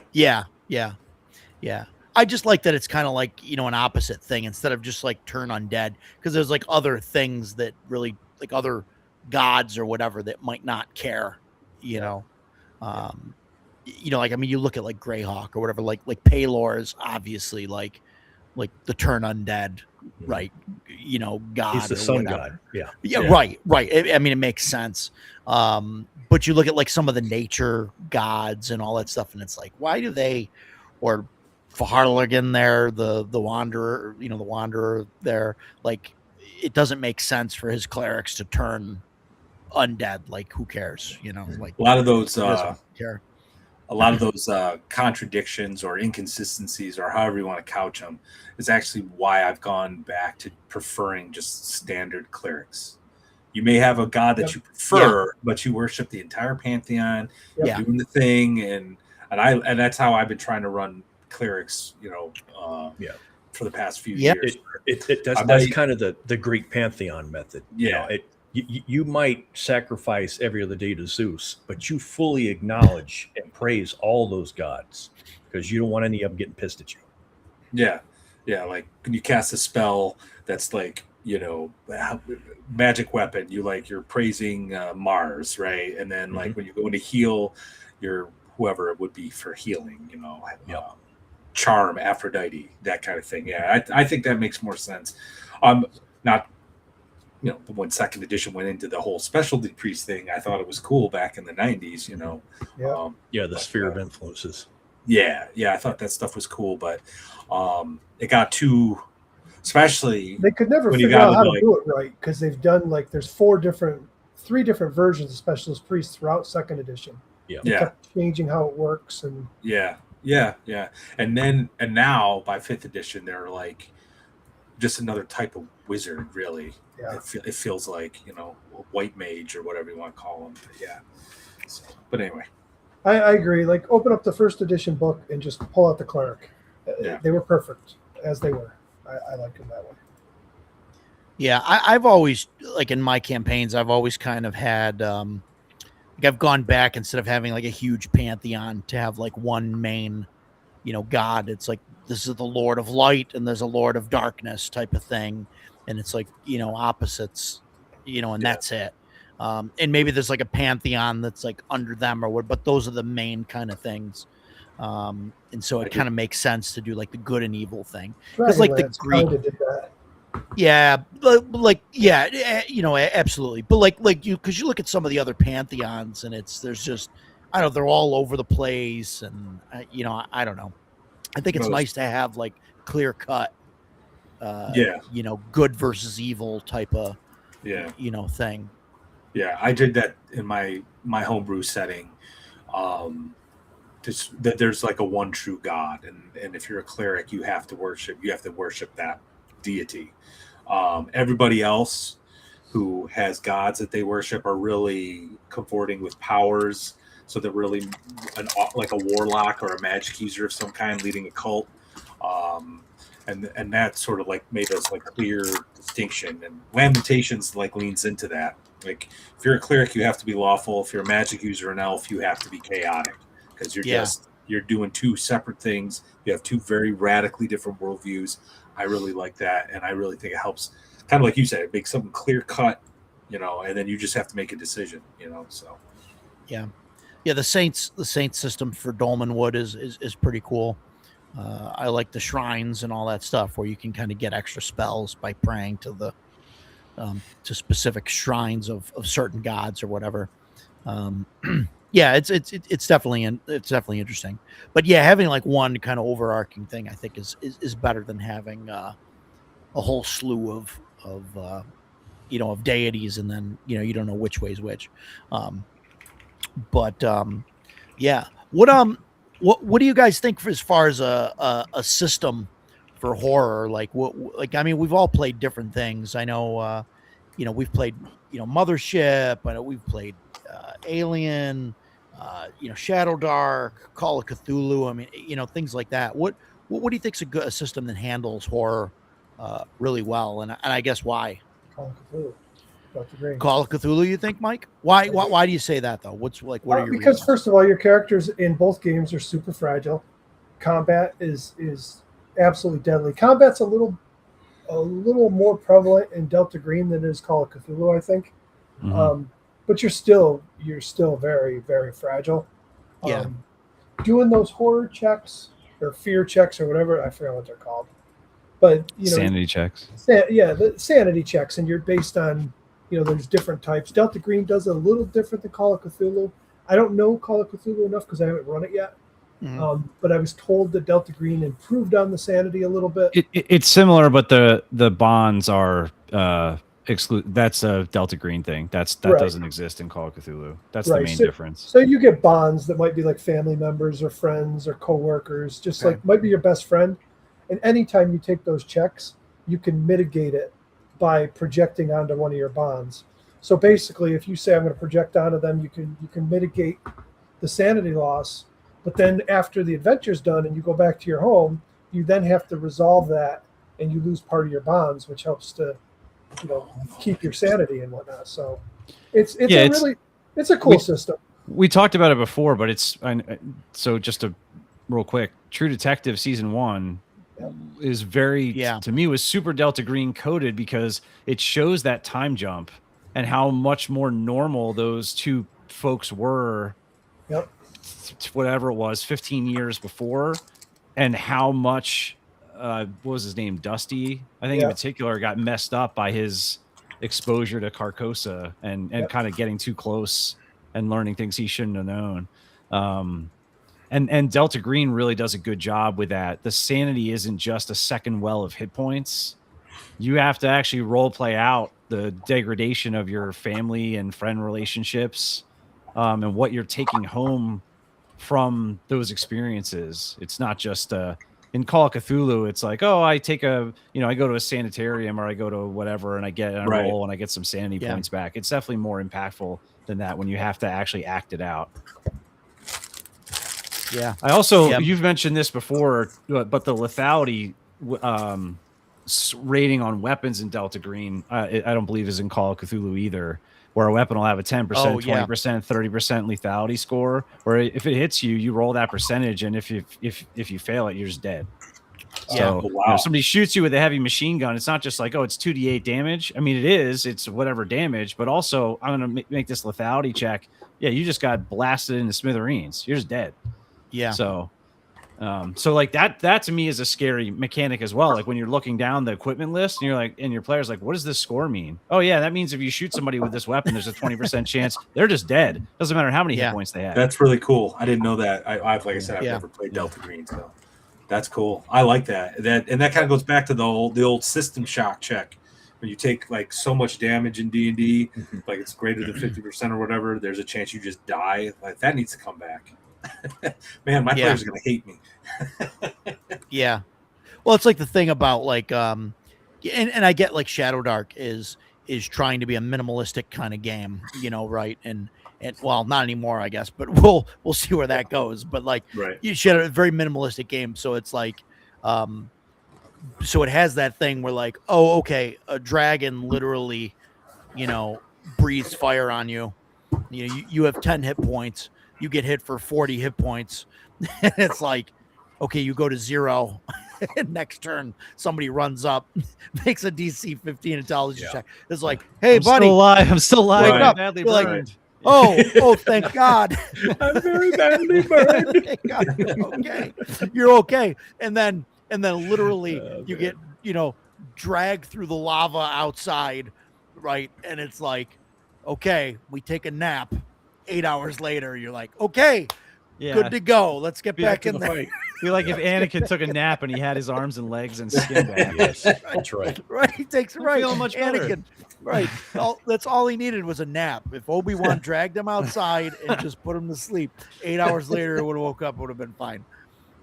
I mean, that's like the thing. It takes away, from that, So because Morkborg is a very lethal game. Yeah. But it's not really a horror game. It's schlocky or pulp kind of more than horror. I do think Shadow Dark with the attacking the light source thing, especially low level, does kind of lean into horror in a way that I really appreciate. I played Gamehole Con last year, a session where somebody was testing a monster from a new book, and basically it was this large insectoid kind of creature that lived in this cavern, and it had the ability to project an image of itself, like a mirror image. So we know these villagers have been disappearing, and we know there's some kind of monster in there. We don't know what it is. So kind of what you were saying, Jason, like each room we go into, we're like, is the monster going to be in here? Is the monster going to be in here? So then we find it. It's like crawling on the ceiling. But we don't know what it is, right? Because this is a new monster. It doesn't exist in a book or anything. So, we go in there and it's like you see the thing, it's crawling on the ceiling. We're doing all this prep work. And then the DM rolls a check, and basically the actual creature, like it was just projecting an image of itself. It came up behind the person with the torch and basically bit his head off. It rolled to hit. hit and it has a sneak attack because you don't know it's there. So it's like one of our guys just died. The torch is gone. Now we're all at disadvantage. Like that was scary as hell. And we're like, oh my God, there's 2 of them. So we hit the one and it disappears. And it's like, oh no, it's a mirror image. You know what I mean? Like, so there's a whole lot of stuff going on there, but it's the idea of, attacking the light. Monsters that you don't know what their powers are sort of inherently scarier than ones that you know because they're in a book. And then the lethality of low level fantasy play where it is actually terrifying to get hit by stuff. And Shadow Dark with the timer, it's a random roll to see. It is a little, to your point, if you get to them, you can, you bit his head off. Oh, yeah. I lay hands. Oh, his head magically is reattached. Like there, so it is. There is that, but like low level in the dark. So it's like, well, what do we do? Like, are we relighting the torch? Are we attacking the monster? Are we have like one turn to heal this person? So now you're making choices, like life and death choices. That kind of stuff is interesting. I wrote out a list of things that I appreciate in horror, and I think a lot of them can apply to almost any system. Now, some, like if you're playing My Little Pony or something, like maybe none of these are going to apply, but but so there's unto itself. Yeah. So we talked about we talked about lethality. I mean, that's certainly part of it. Fear of the unknown or the unnatural. We talked about that's definitely a big part of it. Discomfort or that skin crawl feeling you get from body horror or sensory descriptions. It's kind of amusing, but the guys that do Between Two Cairns ran a con a couple weeks ago, and they released sort of a joke tournament module that I bought, and it's amusing. It says in there, we didn't playtest this. Sorry, it's like a cursed fantasy spa basically. But one of the descriptions is the whole place is carpeted, so it's like a dungeon spa that is carpeted the whole way. Which, if you think about that for even a second, is so disgusting. Like it's absolutely gross. And I've played a few different games where just the descriptions of the place where we were. One was a Weird Frontiers game where we were in the middle of it. We were in this like Hills Have Eyes kind of town, and like each like ramshackle place we went into, the denizen of that place was even worse than the one before it. And eventually I was just like, I'm not opening any more of these places. I just want to leave. I'm so uncomfortable with this place. I'm gonna murder hobo the next person I see. I just want to get out of this town. So like that's a very real kind of interesting feeling. We talked about building tension.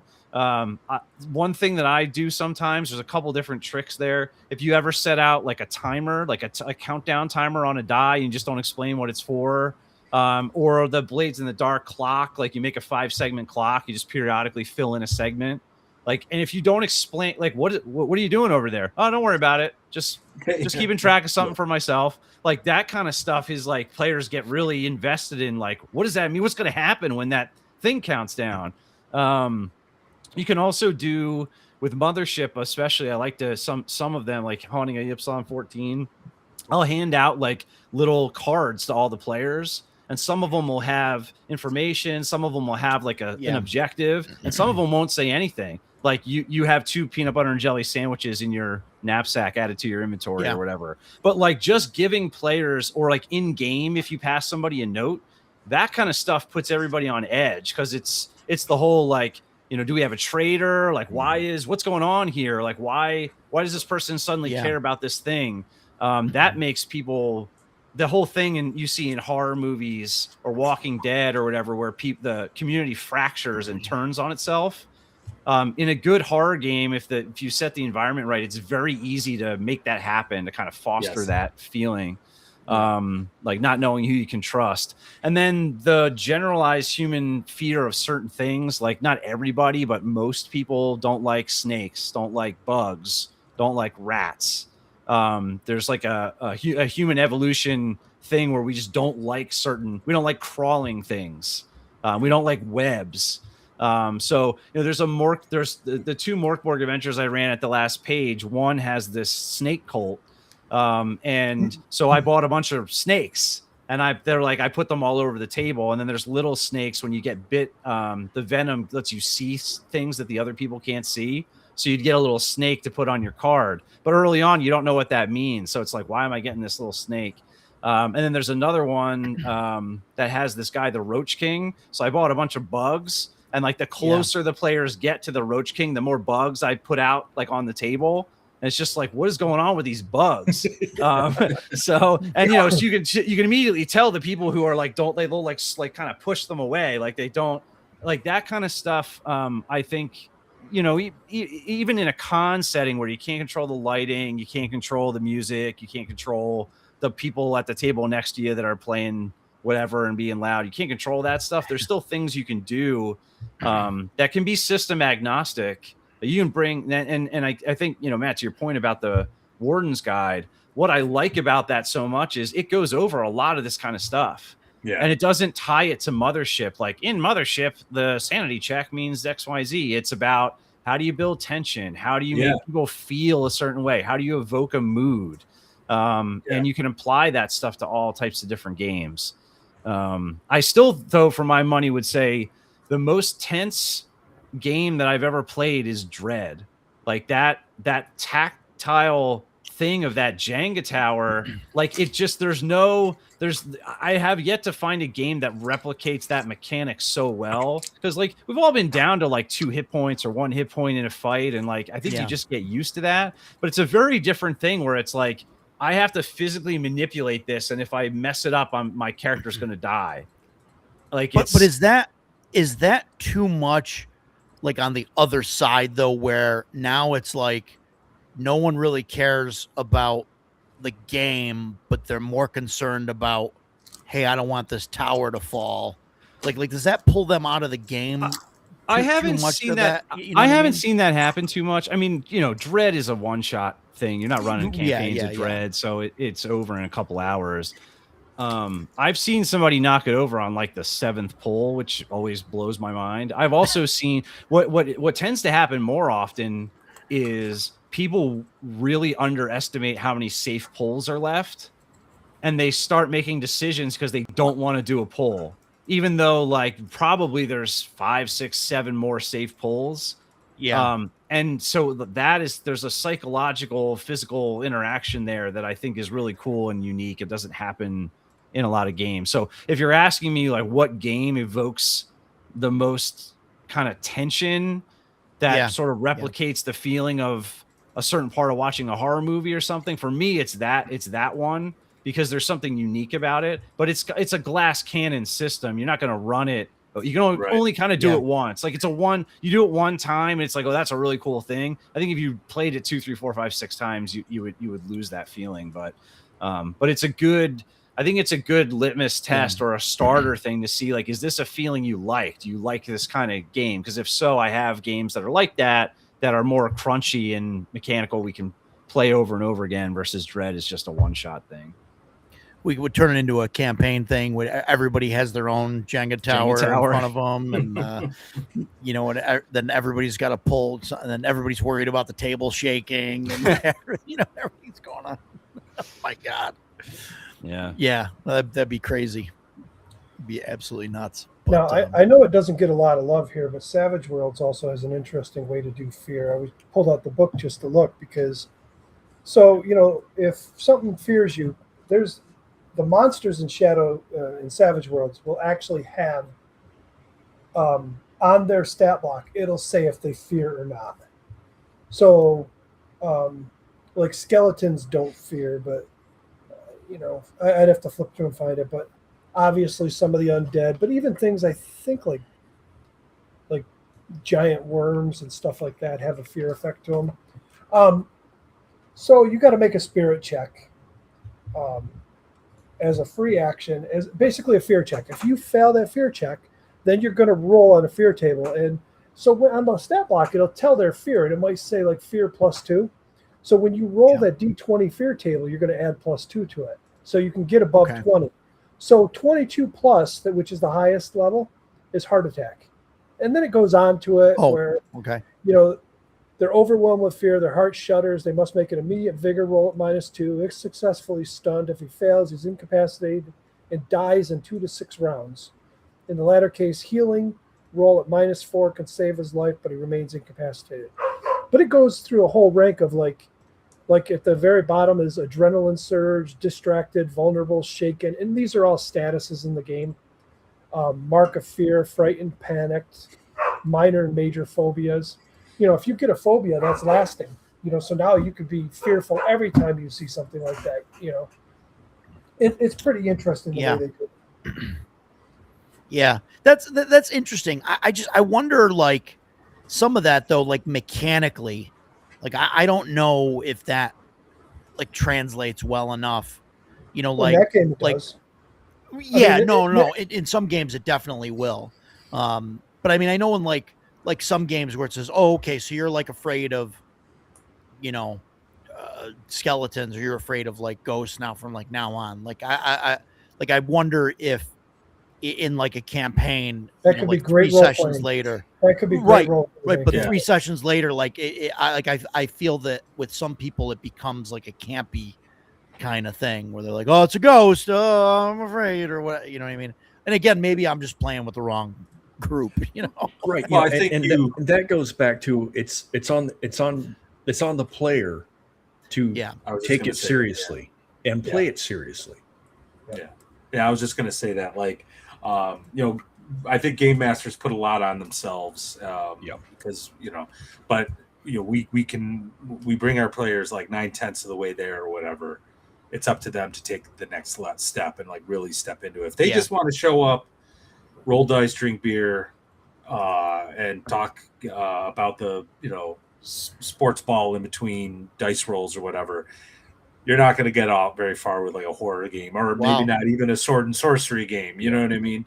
Have you been looking in the window when we play? Because you hit that. It's like a beer and pretzels game, in which case you just kind of have to roll with it. But I don't know. Like, I also think every game session, and I would even argue even campaigns, maybe not as strictly, they kind of go through like this thing where like, people are there they're socializing, they're rolling dice, they're kind of and then something happens and they're like all of a sudden really focused on what's going on or whatever it is, whether it's a role-playing thing or like a combat, and then they're goofing off, whatever, and then they're focused again, blah blah blah. I mean, you just kind of have to, that's part of reading the room. But like, to Jason's point, like if they're not going to like play the schizophrenic, whatever, because they're, it's a Call of Cthulhu game, or if they're not going to, play it up, that is going to be something that's lost. Because when the players start being anxious and maybe even playing it up a little bit, that becomes infectious, and the other players, at the table are all of a sudden like getting amped up, like what happened with that one Alien RPG game. They're just like, when I told Cody, you got to make a roll, man, everyone's like, oh no, come on. And one guy's like, he's not going to pass it, because he knew he was at this point fatalistic. He's like, we're all going to die. Oh, yep, Cody failed. We're all going to die, and that just sort of had this really nice synergy. But to Matt's point, he said something about fighting. He was talking about fighting a monster he was not aware of, or it was new and they had no foreknowledge. That, I think, is also a big thing, a tool one should use. It's one of the reasons why I love Lamentations of the Flame Princess. There are no fear mechanics in that book at all. It's just a BX clone with a few things that are different, right? But every time you pick up a module or a campaign setting or whatever, what's contained in there, your players have never seen before. And if you play it right, they're going to be like, what are we doing? They're really asking questions of like, well, will this work? Will that work? Oh, he just got turned into a pool of acid. Okay, that didn't work. Like, what? Let's run away. And I've played in games where it does devolve into people just kind of like not trusting not trusting each other, maybe even fighting each other. And that's one of the reasons. So if you ask me, my favorite horror RPG is Lamentations of the Flame Princess, precisely because like you don't need the mechanics. That's why I'm really excited to running this Mothership game, because I see a lot of similarities, because My players are going to go to various locations in the star map, and they're going to encounter something, but they're not going to know what it is. So I'm looking forward to that campaign. So Yeah, awesome. Yeah, Mothership is fantastic. I was introduced by Matt. We were in some of his games at some conventions, and yeah, I really liked it. It was cool. yeah. So I mean, I played got a copy played the original version. Yeah, A few years back on a actual play channel, and I just had a ball. I just absolutely loved it. Even when my favorite characters died, like I got killed in cool ways, and in some ways I was like, yeah, I should have seen this coming, kind of thing. But the game master was really good. He was dispassionate. He would describe things, and then when he just let the dice fall where they may, and then bad stuff was happening to you, or you're panicking or whatever. So the new edition I haven't yet to play yet. We'll see how that goes. yeah. I really like the character sheets are really intuitive. They're flow charty. To kind of figure out what your stats are and where everything goes when you do character creation, and they did a real good job at that, I think, and still keeping it simple. Not overly complicated. Yeah, I mean, I think I talked about this before, but Tuesday Night Games started as a board game company, and I think that some of their visual design and the way they approach the rule book carries over from that into the RPG, because when that makes a lot of sense now. Good board game rules often have examples of play.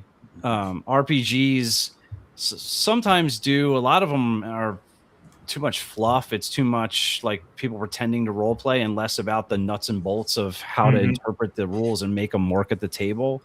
I think Mothership does a good job balancing for the players. This is a pretty straightforward system, and here's a flow chart, and there's a supporting app, and we're making it very easy to do that stuff. But then for running the game, they have this really good book that actually tells you, if you're running a game, this is your job and this is what you're supposed to do. Hull Breach is amazing. Hull Breach is probably the best Mothership supplement. It has some of the best adventures. Road Trip is in there. Vibe Shetty is in there. I don't know if you guys know Vibe Shetty, but it's basically Friday the 13th in space. Nice. It's really cool. You play a bunch of spoiled rich kids on like a space yacht going to this like space. What is it called? When they have like a forest that's enclosed in a thing in space. Like an arboretum or something? Yeah, like an arboretum. Yeah, it's this arboretum where something horrible happened, 50 years ago, and it's like your senior trip or whatever. You're going to this place you're not supposed to be, and it turns out there's a Vibe Shetty wielding killer on the loose in there, like stalking the players. So it's really like good. Jason X. Yeah, exactly. It's exactly like that. Yeah, it's exactly like that. And then it has also a lot of good setting stuff. One of the things that I really like about it is nested. So unlike a lot of anthologies, because it's a lot of things that were made, it's an anthology work made by a bunch of different authors, but there's one editor that commissioned all of the pieces that are in it. And then they went through and connected all the stuff. So in road work, there is like a blueprint for something that's from another module. Inside of Hull Breach. So there's like a monster in road work. Also, this is one of my favorite spoilers, but when you start road work, it's like a demented Star Trek episode where you get stuck in this warp bubble and you're jumping universes that get progressively worse. Before you start it, they offer you training. So the corporation says, hey, we're testing this new hyperspace warp drive. Do you want to do training on the warp? And if anybody says yes, they get to watch this video that primarily focuses on these weird warp parasites. And then you just roll D5 and pick up that much stress, because before that you had no idea there were these like terrible warp parasites, and now they exist and you're about to do a bunch of warp jumps. So, but the monster that they're talking about that's in that training video is part of the monster section that somebody else wrote in the book. So it's a really cool thing for Mothership. If you're going to get Mothership beyond kind of some of just the adventures, it's probably one of the must-buy one of the must buy things. I'll put that on my list because Yeah. I have was it a Pound of Flesh, Gradient Descent, and the Red Planet, those three ones that they put out originally. And then I have a few others on PDF. I can't remember off the top of my head, but I've been like kind of scrolling through what else can I add to this campaign map that I'm putting together for. I'll take a look at that one. Hull Breach. Yeah, it's good. Thank you. Yeah, that's cool. Yeah, Moonbase Blues was pretty good. It's one of the better pamphlet ones. Yeah, Ipsilon 14 is one of the better pamphlet ones. I got that one. Or Orphans is cool, especially if you like the folk horror kind of stuff. It's by Luke Gearing. It's got I have that one actually on PDF. Now that good. That's a good one too. Psychic Kids, right? Yes. Yeah. Yeah, it's got creepy psychic kids and a creepy kind of space AI that and then weird monster. It's good. There's good stuff in there. Nice. Yeah. No, Mothership's fantastic, and I think, and maybe it's just Matt, right? But he does a fantastic job of making it interesting, where you're not sure what's going on, and like there's just enough information out there. And I know the module is some of that. Not to take anything away from you, but no, you're not modules wrong. are laid out pretty well, for doing that, and that's and that's important. You guys have said it, but definitely controlling like the flow of information of what things are and what's actually going on. I think that's like important for any kind of like a horror or anything like that. So Mothership, everything you can run a lot of different stuff in Mothership, but the ones that I like are, and this is why I think you'd like Delta Green, Roger, is they're basically Delta Green in space. It's investigative, like blue collar, regular people, and now they're thrust in this horrible situation, and you're trying to figure it out. So Mothership? Motherships like that? Well, not all of them. So another bug hunt is like aliens. Yeah. Gradient Descent is like a mega dungeon against a bunch of an evil AI creating terrible android replicants. So all the adventures play different. Yeah, the ones that I like, so Deadweight, Moonbase Blues, Orphans, Roadwork, they are sort of investigative horror situations. So it's like a horror sandbox. You're thrust in this horrible situation, and what you do, like how much you solve versus survive, is sort of up to you. And all the play groups handle them a little bit differently. And those are the ones that I like. They're not all like that. But even the systems, it's a percentile roll under skill based Delta Green and Call of Cthulhu. Mothership is sort of a devolve of that, and then put in the future. So yeah, they definitely simplified it, and it works really well. Yeah, Shellback. We probably just answered the question, but it's percentile. Roll under. In fact, it only uses D10, and percentile, and then D20 for the panic checks. Yeah, that's it. And a D5 for some. For D5, some D10, 2D10, 3D10. Yeah. Mm-hmm. Yeah, and it basically tells you to roll a D10 and cut it in half. Not actually roll a D5, because we all don't have D5s in our dice bags. Some of us do. All right. But yeah, I mean, fantasy horror, I think, is probably an underserved market because of how D&D just pivoted away from it completely. I mean, the current Ravenloft stuff is not horror. Well, the current stuff isn't horror, and even like the original stuff that was like specifically gothic horror. Like you're not going to find. I don't recall any body horror. You might get some psychological, obviously supernatural horror, but I mean, like that's why when I discovered Lamentations of the Flame Princess, I was like, lots of that stuff. Yeah. There is all kinds of stuff in here, and they don't pull any punches. And like Carcosa, we were talking about earlier, that's got like quite literally explanations and how to like step-by-step instructions for summoning Yog Sothoth or whatever, including how many virgins you need to sacrifice. So Ooh, like, nice. it goes into it, like and so maybe some of the horror is watching your players get into it. I don't know. Maybe is that horrific? I don't know. But but Yeah, I but mean, that's yeah, true. but you're not going to see a lot of. I don't. And anytime they do kind of do something, I think it's kind of mild. Like, ooh, there's an undead thing here. So If you as a DM are horrified by watching your players go through it, you're just a bad DM. You should be rejoicing Reveling in it. reveling in it. Like, yes, I did that. finally, it's my turn. I did that. Yeah, there's a DCC module I really like. Blights of the Eastern Forest. It's a level 1 hex crawl. It's like 64 pages. There's some DCC goofiness in there. Like the one area is basically it's an homage to killer clowns from outer space, but they're gummy bears from outer space. Okay. And they're not, and it's never communicated that that's what they are. It just becomes obvious fairly quickly that that's what's going on. But there are parts of it that are it. I love it because it's got a very Evil Dead Army of Darkness vibe to it. It's basically fantasy crossed with Army of Darkness.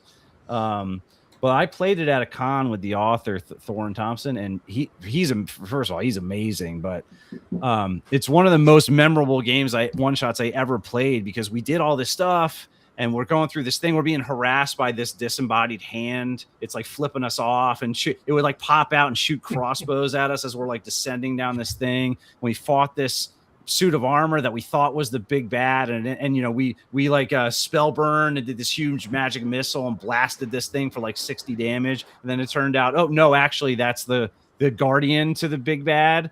And then we're in this final fight at the end, and like our resources are like basically expended, and we're all going down one at a time until we have just one. We had 2 clerics and we had 1 left, and he Hail Married like appeal to his deity, and then rolled a nat 20 and basically like Nice. got his deity to like restore all of us, because I had been blasted with this. I was playing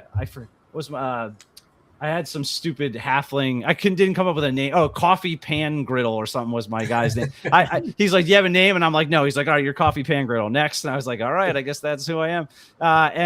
So yeah, I got blasted by this mutation ray and got turned into like a Cronenberg kind of monster. And it was like flopping around on the ground. So the deity like restored all of us and we won. But the thing is, either way, that was going to be one of the most memorable con games I ever played. Because either we were going to have this crazy TPK as we all got one at a time annihilated by this thing in terrible, horrible ways.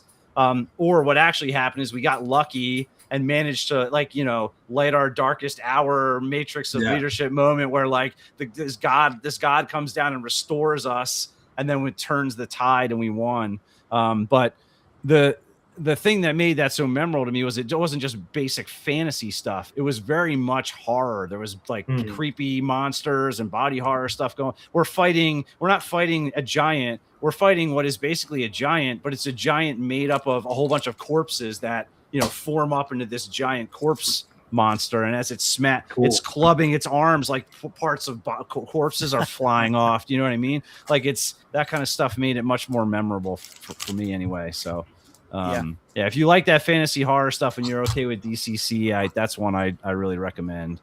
It's pretty fun. Matt, earlier you were talking about, I think you were playing in the game. There was a creepy thing climbing on the ceiling and it went around and bit somebody's head off. Shadow Dark, yeah.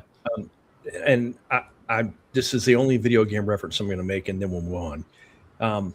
BioShock was really good about that. The first time you see the big sister, and she's all spidery and mutated, and she's in the ceiling, half hidden in the shadows. That is creepy as hell, because people don't climb on the ceiling, and it was clearly human at one time, but now it wasn't. So that uncanny valley thing, it's like this is just not normal at all. So it really flips a switch. If you can set that same kind of scene in a D&D game and really get your players seeing that, man, that's magic. It just makes such good times. The first time you see one of the big ones with the drill too, doesn't it just like drill somebody through in the background and you don't actually interact with it then? Yeah. Yeah, Big Daddy, you're on the other side of a bulletproof glass. Yes, that's what it is. Yeah. And the guy unloads his pistol, or I think it's a submachine, but he unloads into Big Daddy and he just shrugs it off and then rams his drill through the guy and pins him up against the wall. And you're like, yeah. I have to fight those things at some point. Oh my God. Yeah, BioShock, it was great with the sound cues too, like the directional sound. That's a great one. And the claustrophobia of being underwater too really amplifies everything. Never knowing when a crack is going to pour water through, and now I've got to get through the through the bulkhead. Sound cues. My wife and I were driving back from Rochester today, and she asked me what tonight's topic was. So I said we're about horror RPGs, and she was like, "Well, like what?" And so, I'm talking to her, and it got me thinking about why I don't like horror movies, especially most modern horror movies. The sound cues are just absolutely abysmal. Like the original Friday the 13th had that, and you're like, okay, it's a slasher flick, so it's not like it's really scary, but that noise is like, there's something coming here. I can't see it yet, but there's clearly something going on in here. Whereas nowadays, that creepy noise at the back of your head doesn't exist. It's silence, and then there's a huge sound burst that's not designed to scare you. It's designed to startle you.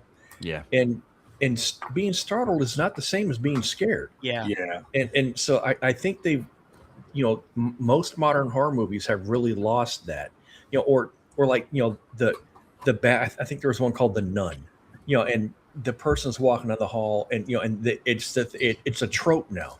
You look one way, there's nothing there. You look over here, there's nothing there. You turn to walk back that way, and now it's there. You know it's coming because you've seen it a million times before.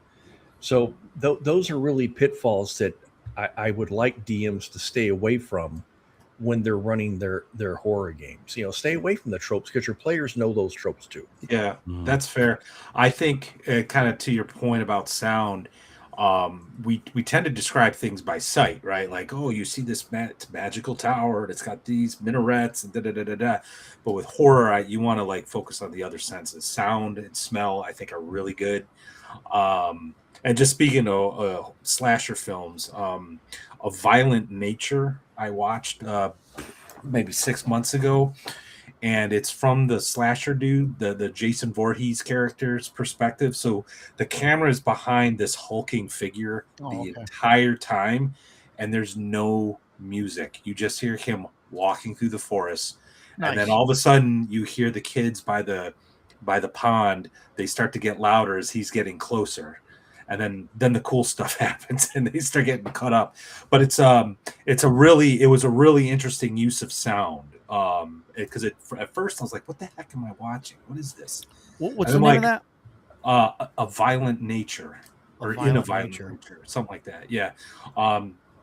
It's absolutely fantastic. And there's like it literally is sort of like watching a slasher film from like the opposite perspective. It's really cool, but it just kind of drove the point home about how sound, because after a while, like you're following this guy, but you just kind of get sucked in because you're just hearing the sounds of the forest, his crunching boot feet, and then all of a sudden in the distance you hear the campers, then they get louder as he's getting closer, and then you at first they have no idea they're being watched.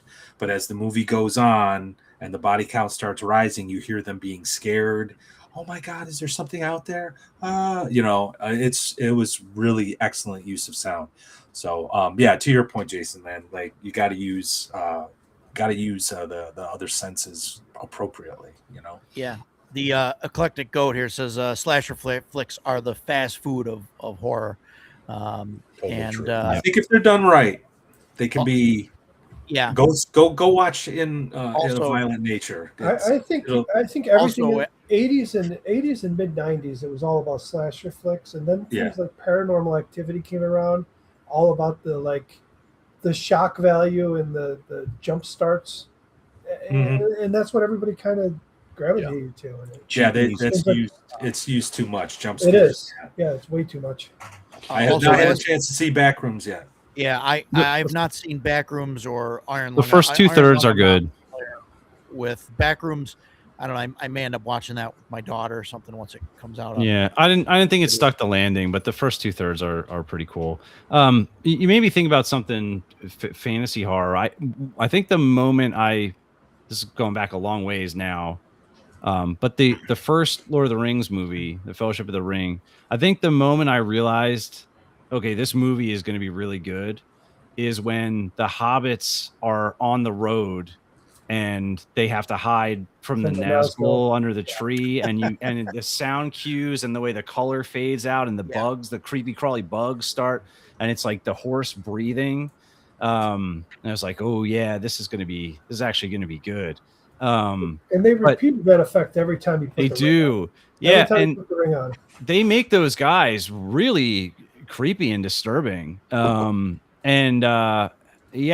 just think that that's a good, if you want to think about how do you get some horror going in your fantasy stuff. I mean, yeah, you can have goofy rotoscoped cartoon, whatever version of Lord of the Rings, and those are fun.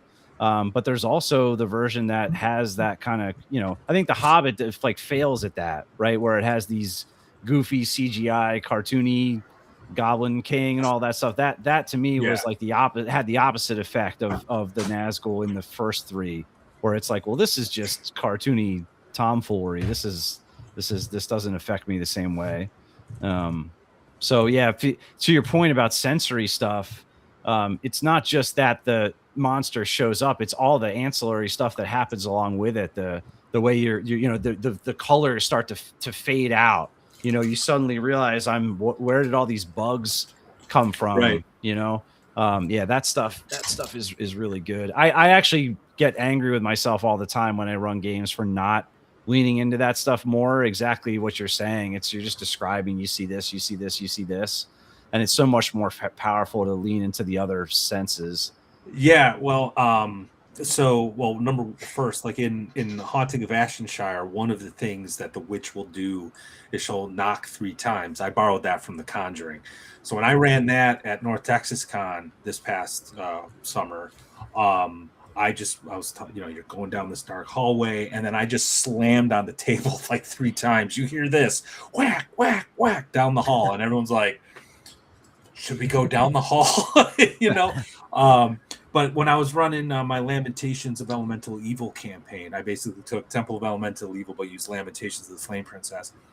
Every time the players walked into the trading post, which has got the 2 they're basically spies for the cult, I would always describe the smell of the place as kind of like this musty peat odor, something kind of earthy, kind of like hinting at the demon queen of fungus that's at the bottom of the temple of elemental evil. And I also described them as having like these scarves around their necks, and then when they took the scarves away, they saw all this fungus growth. But anyway, I would always do that, and at first they didn't pick up on it. They were just like, oh, okay, well, whatever. And then one day, I think it was my buddy Cody actually said to me, he said to the party, goes, he keeps saying that every time we go in there. And they're like, huh. Yeah. And then they all of a sudden started paying closer attention to the trading post guys. So yeah, I think that stuff adds so much, not even just in a horror sense, but just like characterization and all that stuff. So, but yeah, sounds and smells. Have you guys you ever seen Annihilation? Yeah, I have. Mortal Kombat Annihilation? What? No. Oh. It's based on the first book of the Southern Reach series. It's good.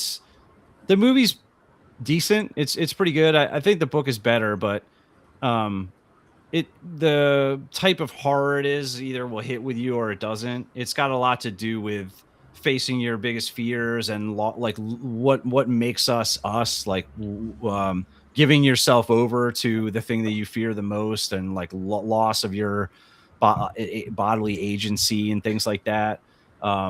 It's got that really good. It has I always forget the name of the monster. It's the bear that has like the other mouth that can replicate the voice of the things that it eats.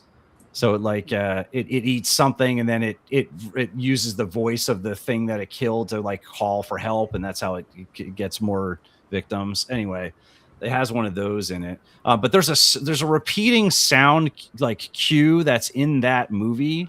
It's the theme of the alien in it. That is one of the creepiest and most disturbing like sound effects or themes that I've ever heard in a movie.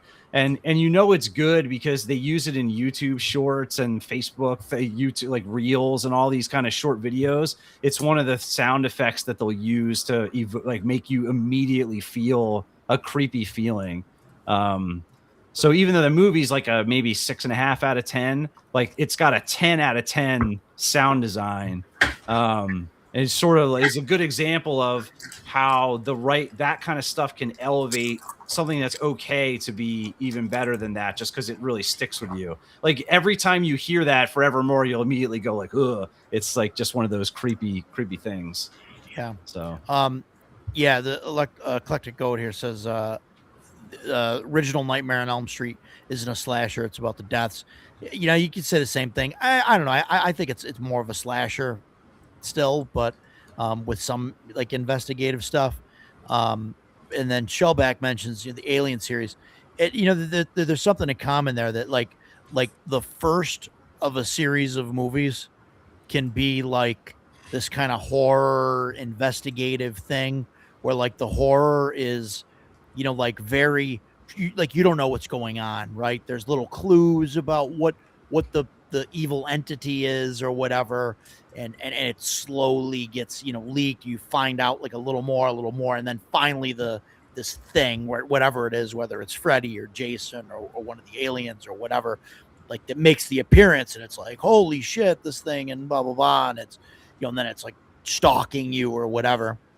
But then as soon as you make the second Aliens movie, the second Friday the 13th, the third, the fourth, the fifth, the 20th, like you can never do that again, right? You can't, because even if you try to, like everybody knows like what the thing is, right? They know what the evil entity looks like, like you can only bury the clown in the sewer for so long, right? until like until Tim Curry comes out looking like a total goofball, and then you're like, oh, what was that? But as soon as it appears, and it's there, like you can't get that back, because there's no, it's not a horror now, it's like an action thing. I would have loved to have been at the table the first time a group of goblins attacked, the Blackmore bunch or whatever. You know what I mean? Yeah, because I would have been like, what are these things? Oh my God. But now you're like, oh, they're goblins. Yeah. Just make sure there's not too many of them, and we should. What are these fine, tiny right? green deep demonic things with spears and like whatever? And it's like, yeah. And that's and now it's like, oh, goblins. Yeah. Yeah. But that's like the reason why like the second alien movie, Aliens, was really more of an action film. They had horror elements, obviously. But I will defend the third Alien movie, because I felt it added more lore to the universe, even though it was sort of overall. But yeah, I mean, because you're absolutely right. Like James Raggi, like, I don't know, like a year ago, put out a video about the very first Friday the 13th, and he just said, we're kind of cynical. We're used to seeing this stuff, but he made a really good point. He's like, imagine being teenager in like whatever it was, late 70s, early 80s, first time watching that, because that was one of the first times murders were just happening to random people, and it was kids at a camp, chasing after tail, and it's just like that could happen to you. That would have been absolutely terrifying. And then of course the reveal at the end, it comes out of the water. Oh, I wish I could have been in the theater the very first time that was shown. You know what I mean? So no, it's like seeing Halloween as a kid. The whole the POV shots, like you were just talking about, like Halloween's full of those POV shots where it puts you behind the mask and you hear the breathing. And another one with like very simple, John Carpenter's kind of simple score for that, but just that recurring score. There's something about it that gets in your head, and every time you hear that music, it just unsettles you. Yeah. And the whole thing with him being like a kind of a creeper, like where he's, in Dead by Daylight, that's how he powers up. You got to walk around and just stare at people and watch that. It's like he's a creeper that way. There's something different about that. But yeah, then to your point, the 7th time on, it's just like, yeah, right, we know what this is. Yeah. So, yeah, you can't like hide that like anymore. And they've tried with like the Alien movies. Like obviously Alien like was, like the horror movie, and then Aliens and Alien 3 or whatever. Those are definitely action movies, right? And then they tried to go back to like the creepy horror like a little bit. And I don't know, it just doesn't work, because like, oh, well, we'll change this and do, but it doesn't, it doesn't do anything because, it doesn't hit home like it did, before. The Eclectic Go, what, I guess you're going to be on her show there at some point. Actually checking my calendar out. It's in August, a couple of weeks. Looking forward to that. Well, I mean, if you want the rest of us on, I mean, all you got to do is ask. I mean, we're all. That's exactly what I was going to say. I have a lot of free time. Jump on. Give me. I don't know. I don't know if you're on Facebook. You could find me on Facebook. Shoot me a message. You could find me on Discord. I'm Judge Roger, Roger Rebus on Facebook, or whatever. You find me on the Central New York RPG Convention Discord or the Facebook page there. Shoot me a message or whatever, or cnyrpgcon@gmail.com. I guess I probably should check that and make sure that it's cnyrpgcon at gmail.com. But yeah, shoot me, cnyrpgcon@gmail.com, or Game Master Rogers Neighborhood @gmail.com. So, there's all the ways to get a hold of me, and I can pass on information to these guys, or find me on Discord. We can, get you whatever you want to do. Yeah, we'll come on your show, talk about, whatever. Talk about the convention, talk about gaming. Don't get Jason going on Lucerne Hammers unless you want unless you want a 3-hour episode on I can talk about other weapons than the Lucerne Hammer. Oh, okay. And Edgelord, the greatest American heroes, William Catt, you're welcome. I love that shit. It's funny talking about Alien. I think because we've all seen so much Alien stuff, we probably sort of don't appreciate how creepy the first one actually is. Right. The face hugger thing, and then their blood is acid, and they steal people and run them off and build them into this hive where they use their bodies to implant their eggs. I mean, all that stuff is like absolutely terrifying stuff. Right. The problem is sorry, go ahead. No, and you never see the xenomorph in full because it's a cheap rubber costume, and they knew that. So you hide it in the shadows. You get flashes of it moving. That's scary as hell.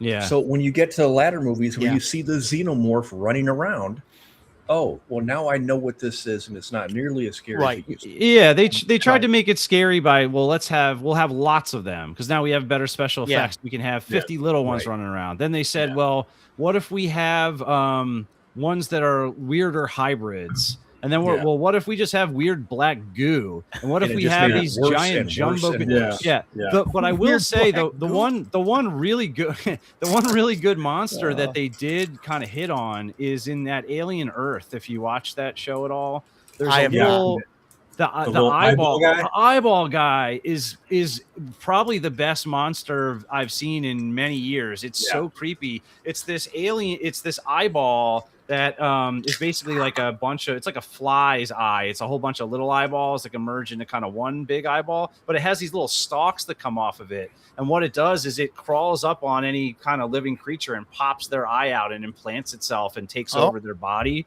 Creepy as hell. Yeah. It's hyper intelligent. Yeah. And like, it just, the whole show, it's just watching everybody. Oh, and then it makes its move. Wow. It's like, oh, I love that little guy. Yeah, it's really, really good. And it's just fun. But, thinking about, they tried so many different things in between, and they finally hit on one there that I was like, make a show about that. Where did this thing come from? I want a movie about this. Yeah. So, did you guys see Killers? Which one? Or not Killers. What is it? Weapons? Weapons was good. Yeah, Weapons was good. I liked the way they did that because, I like movies when they you don't immediately know what the danger is. You don't Right. know what's causing it, and you don't find out till late in the movie. Yeah. Shit starts getting crazy and things happen, but you don't know why.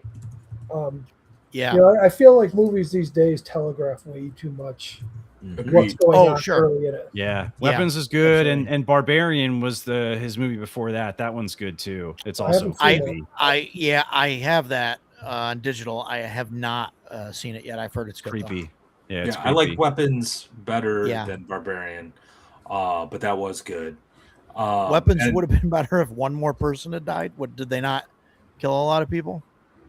They killed a decent amount of people, I think. Yeah. Maybe there's just one crappy character that needed to die that didn't. Yeah, possibly. maybe. But kind of going back to the Alien, what made it effective Yeah. too, besides from like the psychosexual implications of like of all Being that stuff. violated, yeah. Yeah, they subverted a lot of tropes too. Like when I was watching it the first time, I thought the captain. I mean, call me a sexist if you will, but I thought the captain was going to be the hero, and he was like. I remember being like my jaw hitting the floor when he's like going down, and they're using the tracking device, and they're like, "It's Dallas, it's coming right towards you," and he's trying to find a way up. Then he opens up the one hull, and it's like right there, and it gets him. And I'm just like, oh no, what's gonna happen now? They're all doomed. So like the tropes got subverted, and Sigourney Weaver, of course, saved the day. But like that, like really that's when you knew like the stakes were real. And that kind of goes back to also like what we were talking about earlier about the fragility of the player characters, right? And making sure that like, you gotta like let them be hurt so they can like understand the danger. And I think that's just not good. That's good advice, not just for horror, but just like if you want your orcs to be scary, if you want your orcs to be like a threat, you got to make them brutal, and you got to make sure like players get killed, or not players, excuse me, characters get killed, and like maybe favorite NPCs get killed. So to drive some of that stuff home. But yeah. Speaking I of think scary, Agile Monk is always in the background watching. So what? Is he? Oh. What's that? One of the movies that actually really did creep me out was The Ring. And one of the things that I really liked about it is the first 2/3 of the movie, you think that the mom is rescuing this poor trapped child that's been down in this well. And what you think, or at least what I thought, was the end of the movie. And I remember thinking, well, it's kind of short. They pull the girl's body out, and then you see the mom with her son, and she says, "It's over now. We rescued her." And her son looks at her and says, "You aren't supposed to help her." And I was like, oh, shit. Yep. Now comes the scary part. Then, of course, then the girl comes out of the TV screen and all that. That's fine, whatever. But just that scene where that revelation hits, and the kid who was just really good in the movie says, "You're not supposed to help her." I was like, oh, that completely changed the movie for me. So if you can work something like that into a game where your characters, especially me, who's always the good guy, thoroughly believes I'm helping, I'm doing the right thing, and then drop the hammer on them, that's soul crushing. And boy, that's really good horror. They kind of did that in I don't want to spoil it. I know it's been a while now, but like 10 Cloverfield Lane, like they did the opposite kind of thing where the girl like wakes up in the bunker or whatever, and the guy's like, "Oh, I rescued you" or whatever, and like then they go through that whole thing, and it's like it's pretty good because you're not sure what's going on. You're like, who's like the bad guy? Is it this other guy? Is it the old guy? Is Goodman in it? Yeah. Oh, he was brilliant in that. Yeah. Oh, it's awesome. Really good. Yeah, he's really awesome. good. Yeah, it's good stuff. I know, Matt, you're big on Mothership, and I'm surprised you didn't bring this up before I did. But fairy tale horror role playing. Oh, Father Fog. Yeah. I just saw. did you pick this up or? I have it. I Have haven't you- read it yet. I watched Yeah, a me little either. video about it. It definitely sounds interesting. The challenge I have with that is just I think it's more. I don't think it's just pure fantasy. I think it's a little bit more steampunky, maybe. Yeah, a little bit. But Yeah, I mean, they call yeah, it fairy tale, but yeah. yeah. I There's just some, I think that genre is just a little bit more crowded. The thing that is great about Mothership is it's filling a hole that kind of existed there where we've all seen. I mean, we just rattled off a whole bunch of sci-fi fantasy or sci-fi horror movies, a lot of Sure. which everybody has seen and are huge. And it's like, well, why isn't there a game that does this? But then Yeah. if you go, oh, I want to play like fairy tale fantasy horror, it's like, oh, are you talking about Dolmenwood? No, I'm talking about. Oh, you're talking about Symbaroum? yeah. No, I'm not talking about that one. It's like there's Oh. there's just a bunch of games that are already out there. Now, I mean, obviously, Yeah. I like Mothership so much, and it's using that same engine, so I bought it. I'm gonna check it out. I just have a hard time thinking it's gonna blow up the way Mothership did. Yeah, I think that's Yeah. that's fair. That's actually a very astute observation. I only just learned about it today because I'm like researching, getting ready for my own campaign of Mothership, and I'm like, oh, they did a thing that's in another genre. I'm like, yeah, well, there's other things that do that, and I've actually had this conversation with other people about other games. I'm like, I have my fantasy games.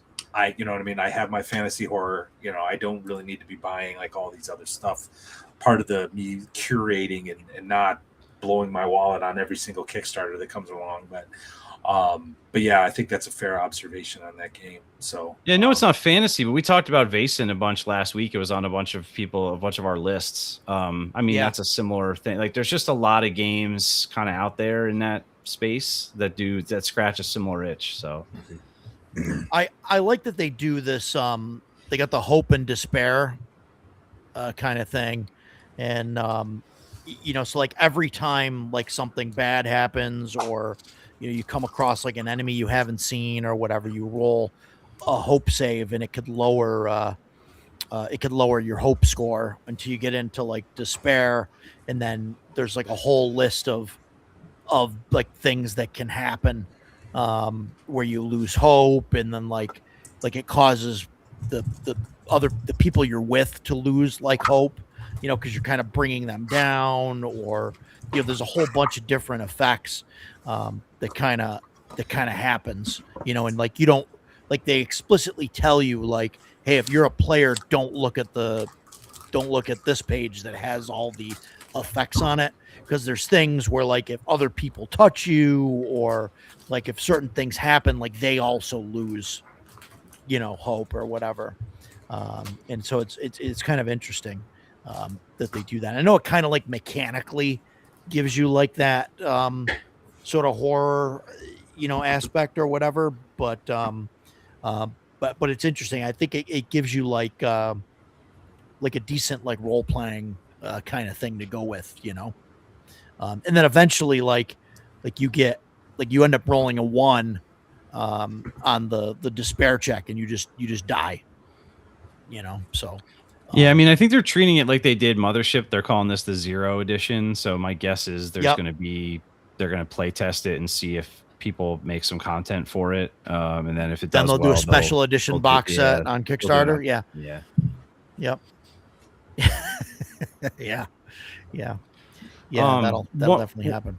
One trick that I've come across with horror stuff, if I'm trying to gauge like, is this somebody that I think will kind of hit with something I'm trying to run, or if they're running something, is just ask like, tell me 3 of your favorite horror movies, right? Because like I think a lot of my favorite horror movies definitely can tell you the exact type of games I'm trying to run, right? Because it's like, oh, The Fly, The Thing, Alien, Event Horizon, like you sort of know. So if somebody's like, oh, Hostel and Terrorizer and Friday the 13th, like you know exactly what you're in for. Yeah. So you can learn a lot about what somebody's, that kind of stuff from somebody's movie tastes. So. Wow. Yeah, that's interesting. I never really thought about like my favorite like horror movie. Like it's not a genre of like movies that I really. It's not one of my favorites like, either. I'm drawn to. Yeah, it's got to be very specific ones. Like The Yeah. Thing is one of my all-time favorite Yeah. movies. It's very much a Thing horror is movie, awesome. or like Yeah. Seven. Is Seven a horror movie? It's a suspense Yeah, thriller, but like Suspense there's some thriller, yeah. pretty horrifying stuff in that movie Yeah. that kind of is what kind of I mean, that and the Yeah. quality of the acting and everything, but it makes it something more special than all the other movies in that same genre. Yeah. Yeah. Like strips the line into that. Yeah, the same way that you brought it up earlier, True Detective season 1. It's like it kind of touches upon the supernatural, it's like on all this like weird, potentially supernatural, it's and all the weird, horrific shit that they encountered. I think that's a good point too, because I there's so many different ways. There's so many different subgenres, if you will, of horror that Yeah. I know, like Slither. I absolutely love that movie. That's but a good movie. I absolutely love that movie, but a lot of that was actually part of the inspiration for the second adventure in that anthology, Return of the White Wizard. Like a lot of people were just kind of like grossed out about it. That's why at North Texas Con, everyone was like, "Man, this is so gross." They had fun, but they're like, "Man, this is gross." A lot of mutation. But yeah, I love Slither, but I also love The Conjuring. Like the very first Conjuring movie, I was like, I'm like, oh my God, what's going to happen next? I really love like a good supernatural horror, so I run the gamut. Like I'm to the point where I'm starting to like take slasher films a little bit more seriously, especially after watching In a Violent Nature. I'm like, I used to write them off, but you know what? Maybe there's some good ones out there. Maybe I should start watching a few more of them. I don't know. Yeah, Dawn of the Dead. Yeah, Dawn of the Dead horror. Oh, absolutely. What about Tremors? Is that I just watched that. Tremors That's is just a fun a action movie. action. Yeah. I mean, Slither is kind of funny as well. It's intentionally funny, but Slither has that like hive mind kind of thing going on. Like if you watch Stranger Things, the probably the only thing in Stranger Things that actually really creeped me out in that whole series is, I think it's in season 3 when they're all like melting. They're getting like pod people replaced, and then there's a scene where all the replaced people are lined up in this huge queue, and one at a time they just walk up and like melt into a pile of goo and then get absorbed into the giant goo monster. Like there's that I don't know what that genre or whatever is called, but Slither kind of has that thing where it's like they're creating this hive mind of all these people and then like body horror. Yeah. It's like very much. It's kind of the hive mind, like out of something from out of space. That's in the vein of Lovecraft, I would say. Yeah, like that. It's something ineffable. We don't understand it. It's completely alien, and it's doing nasty things to us at the same time. Speaking of which, I actually liked Nick Cage in Color from Outer Space. It's great. I thought that was brilliant. So good. That was actually the first time in a very long time where I actually walked away from the middle of the movie. It's the scene. Well, I'm not going to give it away in case anybody watches it. We'll just say mom and her son. Yep. I was just like, am I going to turn this off? I got to turn this off. But then I'm like, nope, I'm not a pussy. I got to watch this. Yeah, that was good. Yeah. I really liked that too. I liked it. That was excellent. Yeah. I liked it. I know a lot of people gave it bad reviews or whatever. I think it's hard to do, Lovecraftian horror, and even like in that movie, like they're asking like when he's telling the reporter or the police or whatever, and he's like, well, it was some kind of purple, or I don't know what color it was, and it's like they're trying to, when you read it, it's one thing, and they describe the undescribable, because you can read it, but then when like Nick Cage is like trying to like repeat it, he just sounds like I know it's hard. I mean, like saying, well, it was a color, and I don't know what color it was. It was sort of bluish purple. That's but it why really wasn't I don't anything. like Lovecraft. And we've talked about that before. I've read all those stories, so it's not like I just don't like it. Every one of them ends the same way. Sure. I got scared and I passed out. End of story. What kind of cheap crap is that? You can't describe it. You saw it. I don't know. Yeah. Give it a shot, dude. Do your best. See what you can come up with. It was indescribable. Oh, good God. Yeah, it's just so lame. Yeah, we're honestly, trying to like. I don't know why Lovecraft is so popular. I really don't understand it. I like it. I mean, I think they're like trying to describe like a higher dimensional being or whatever that you can't, that's why you can't describe it, right? But whenever they've translated into like the movies and they actually it's have to just put a terrible. visual on it, Right. it's like not So- great. Yeah. So like, okay, did you see The Mist? Me? No. Yes. Yeah. That's the one with The- like the The one with Thomas Jane? Mm-hmm. Yes. Yeah. Did you like that movie? Yes. That's kind of a modernized Lovecraft. I mean, Annihilation is also the Southern Reach is about there's this anomaly. I forget if something like a comet or something. I forget something landed or whatever. But there's this area of territory that started out small and is expanding. And once you cross the event horizon into this space, the normal rules of nature and physics and reality start to break down. And it kills people in weird different ways that seem to be based on what their inner turmoil is, what's happening with them. Like the one woman has cancer and sort of gets annihilated into this. It's just what it mutates people in weird ways and kills them. But it's expanding, and so they just keep sending teams in, like hoping to figure out like what's going on. So yeah, it doesn't have the weird like unpronounceable elder god names, Right. and it doesn't have the weird racism and stuff like that all the Lovecraft stories have. But there's this idea of there is a horror in understanding like how small the earth is in the scope of the universe, and then how small you are. Like we feel as a conscious being that like our world is us, like we are important and huge because that's all we know. But it's the idea of being faced with like, no, you're completely insignificant. Like they're like, whether it's intelligent or not, like a giant comet could come tomorrow and we'd all be dead, and like nobody would ever know any of this ever happened. And like really wrapping your brain around that, like, well, why am I getting up and going to work? Like, what even is money? Like, what is going on? Like, it's just like there's a horror there that before him, kind of nobody expressed the same. I mean, other people kind of did, like the King in Yellow and You're right. Black God's Kiss. Like, there's some other ones, but he's kind of the one that sort of broke that out. So I agree with you. Actually, reading his stuff is like pain. It's not enjoyable. It's not. Yeah. But there's something to. Yeah, there's a concept there. I think that like when it's utilized the right way is unique. It's a unique and different kind of horror, which I like. So yeah, I don't disagree with you. Like I definitely don't sit down every like once a week. Like, oh, I'm gonna read my favorite Lovecraft book. That like they are a slog to read. You're totally right about that. Okay, cool. Edgelord says that Matt gets it about comic horror. Clearly But, a typo. Cosmic, comic horror. You were talking about being insignificant in the face of the universe. Related, but totally not related. I was at the VA a while ago, and I was talking to a nurse, and I was telling her about Alaska. And like I was anytime I talk about Alaska, I get very enthusiastic about it. And she said, "So what was it about Alaska that you like so much?" And my usual answer is everything, because honestly, except for the mosquitoes, I loved everything about Alaska.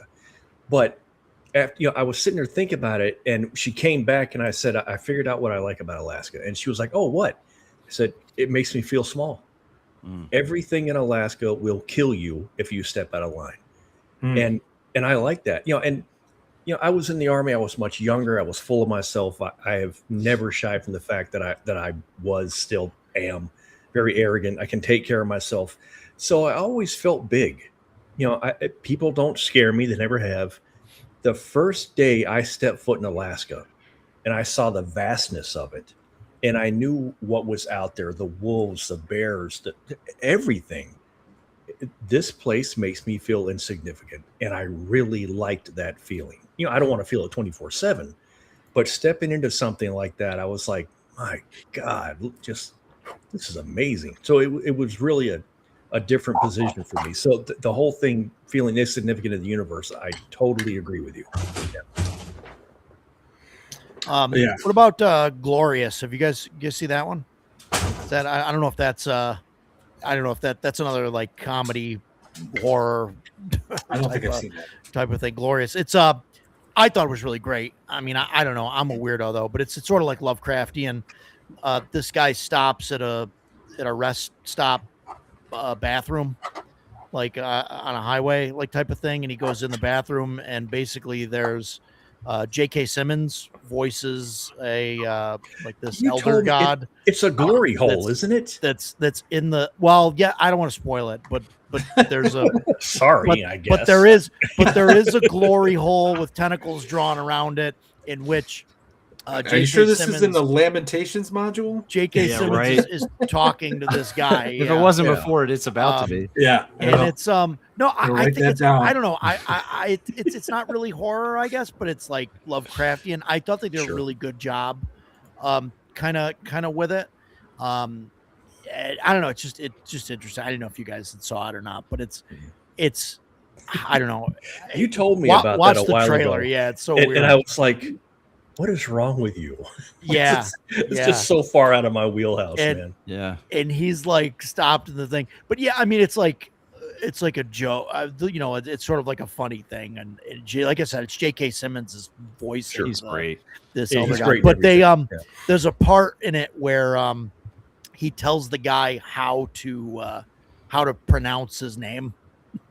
And he like tells the guy to like hold his tongue and like say certain words and like all this, and it's like it's kind of like it's like a I mean, it's definitely like poking at Lovecraft and like his Sure. weird kind of names and all that. And then I don't know. I thought it was pretty good. It's an interesting take on the whole Lovecraft thing. But yeah, I mean, that's, I don't know, my opinion. Go check it out. It's Yeah. yes, What was there's it a called? glory hole in it. Glorious? It's called Glorious. Glorious. Yeah. All right, I will check it out. That sounds. Yeah, check it out and let me know. Yeah, Let me know if you wasted 2 hours of your life. I'm a horror movie buff. I just saw a meme where it's like waste hundreds of hours of time looking for that one good one. And It's it's like, true. yeah, that's very true. If you Um, want a list of good horror movies, do you know who David Beatty is? The guy that did Weird Frontiers? Mm-hmm. He is a huge horror fan. So Hmm. if you go friend him on Facebook, he's got thousands of friends because of Weird Frontiers. But every Halloween, he makes a list of horror movies, and he gives really detailed reviews of them. So if you Oh, cool. connect with him, he can give you a boatload of great horror movies to watch. Huh. Yeah. There you go. Um, Plug in Weird nice. Frontiers. It's great. Play it. It is really good. I have it. Yeah. Speaking of like the feeling of insignificance and whatnot, kind of go back to the horror gaming, specifically sci-fi. When I was running my Alien RPG game, I didn't want to just make it all about the xenomorph, so I was actually blending a lot of ideas from Mothership. So they were encountering other things, but I had watched some video documentary on Netflix like a year prior, where it basically explained all the ways the cosmos could kill you, whether it's like a gamma burst that fries the planet or whatever, roving black holes and things like that. So I was actually incorporating a lot of, I created my own like encounter tables while they were space crawling, right? So they would they would be encountering things that were scary, but not at all monstrous, not at all alien. It was just, hey, sensors are going off. You're being woken up from cryosleep because an uncharted planetoid is heading straight for the ship. Get up and start working, and trying to save yourself. And I'm going to try to incorporate that more into Mothership as well, because I think space itself is scary. And I'm going to consider this a horror movie. Maybe it isn't. We can discuss this, but Sunshine, I think. Oh, it's hard. Yeah. That one is just, it's just mankind facing space and trying to they're on this impossible mission, and each one of them starts losing their mind, and it's just absolutely fantastic. And that's, to me, that's how I want to run a sci-fi horror game. It's like, yeah, there's going to be aliens, but this is the real thing you got to be worrying about, Yeah, I mean, Survive. the thing I love about Sunshine is the weird thing we all sort of know but don't think about at all, which is the sun, which is the reason why we're alive, if you look at it for 30 seconds, you burn your eyes out. And for certainly all the people on this call, you go hang out outside for too long, your skin's going to burn off. Like yeah. So Sunshine, they're flying their little spaceship all the way directly to the sun. And think about placing yourself, the scope of you in the against the universe. The closer you get to it, it's like, imagine what that must look like when you're looking out the viewport or whatever. Like, it's just like, wow, I can't. And it's just, some of them go crazy from that. I was going to say too, Midsommar is probably the last movie that I watched that really kind of creeped me out. Like that one, that's a good movie in terms of evoking like the mood of, I'm not sure why I know something is wrong here already, even though nothing bad has happened, and something bad, and then bad things just keep happening. And it's like, oh, this just keeps getting worse and creepier. That's another one that I like. And then someone mentioned Ex Machina. That's a great movie. That's a really, really, really good movie too. Yeah. So, and Goat also mentioned Cabin in the Woods. I saw that in the theater. A friend of mine dragged me to it. I had no interest in seeing it. Man, what a great movie! Really cool. It has one. It's hilarious, which I didn't see. Is that the one coming. with the scientists and they're they're putting they've got this Cthulhu monster underneath the cabin that they have to feed it. You have to feed it teenagers every now and then or whatever, and and like whatever device they pick up triggers the monster to come out of his holding cell. Yeah, okay. I love it when the one scientist is like he's betting constantly on like the fish monster thing. He constantly, and it never happens. At the end of the movie, the fish monster breaks out and attacks him. And he goes, "Oh man, I just that was hilarious to me." And great movie. And I love that, the main girl, the lead, when I think it's Sigourney Weaver tells her the whole story, she's like, "Nah, piss off. I'm not doing that." And it's like, she's not going to save everybody. Like, shit's about to throw down now. It was such a cool ending. Great movie. It's a good one. Knock at the Cabin. I don't know. I don't know. I didn't like it. That was the M. Night Shyamalan one. Yeah. Right. Yeah. It was okay. I didn't like it. I don't want to spoil why, but I watched it and it wasn't very memorable. I can't remember the whole movie. It was the one where it's Rupert Grint and Dave Bautista. Yeah, and they knock on the thing and they're like, I know what the movie is, and I watched it, but I can't tell you details. That's how memorable it was. It was. I didn't like it, and then the twist that they did was it's M. Night Shyamalan. You know that there's a twist. But it just wasn't great. The one where about the kids staying at the grandparents' house, though, I thought was pretty good. I can't remember what it was called, The Stay, I think, or something like that. I've seen that. I didn't see that. I didn't see that one. That kind of flew under the radar. It was actually pretty remarkably good, and it was creepy. The twist was a good twist, but if you're a horror fan, you might see it coming, kind of thing. But it's also got some humorous points too. I would recommend it. I think it's called The Stay. I remember watching it in the movie theater with my now wife, and we were both kind of laughing, but also kind of like creeped out by it and stuff. But that was a good one. I like M. Night Shyamalan for the most part. His earlier stuff was better, and I liked his take on supers. I like some of his stuff, right? Like don't get me wrong, but like he's running out of or ran out of tricks here. Like, I agree. Like if you watch his movie, it's like you're like, okay, there's going to be a twist ending. It's going to flip everything upside down. Like, what's it going to be? And you can almost try and like figure it out. And okay, this is happening or whatever. I mean, what he needed to do to keep that alive was, do 2 or 3 of your twist movies. And then when people start getting used to it, make a movie that doesn't have a twist, make a straight movie, because that will catch people off guard because they're waiting for that twist. So then you do a couple more of those, and then you put another twist movie out there and they catch it. So you just have to keep yanking them back every time. But he hasn't done that. Every movie is, it's M. Night Shyamalan. It's I don't want to call him a one-trick pony, but he is. He's totally a one-trick pony. His trick is very cool at times, but it kind of got old. Yeah. There was a movie came out in '87, Wes Craven movie that I absolutely love it. It's definitely horror, and that's Serpent in the Rainbow. That is a good movie. That is a good movie. I just rewatched it like almost a year ago because I hadn't seen it in like 20 years. That is a good movie. Yeah, go watch it if you haven't seen it. There was another movie that it's not really listed as horror, more as psychological thriller, but it was from the 80s. They redid it later, like 2014 or something. But I remember as a kid watching Flowers in the Attic, and that movie kind of creeped me out. Okay, yeah.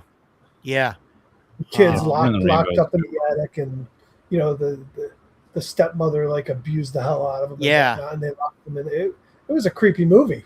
Yeah, right.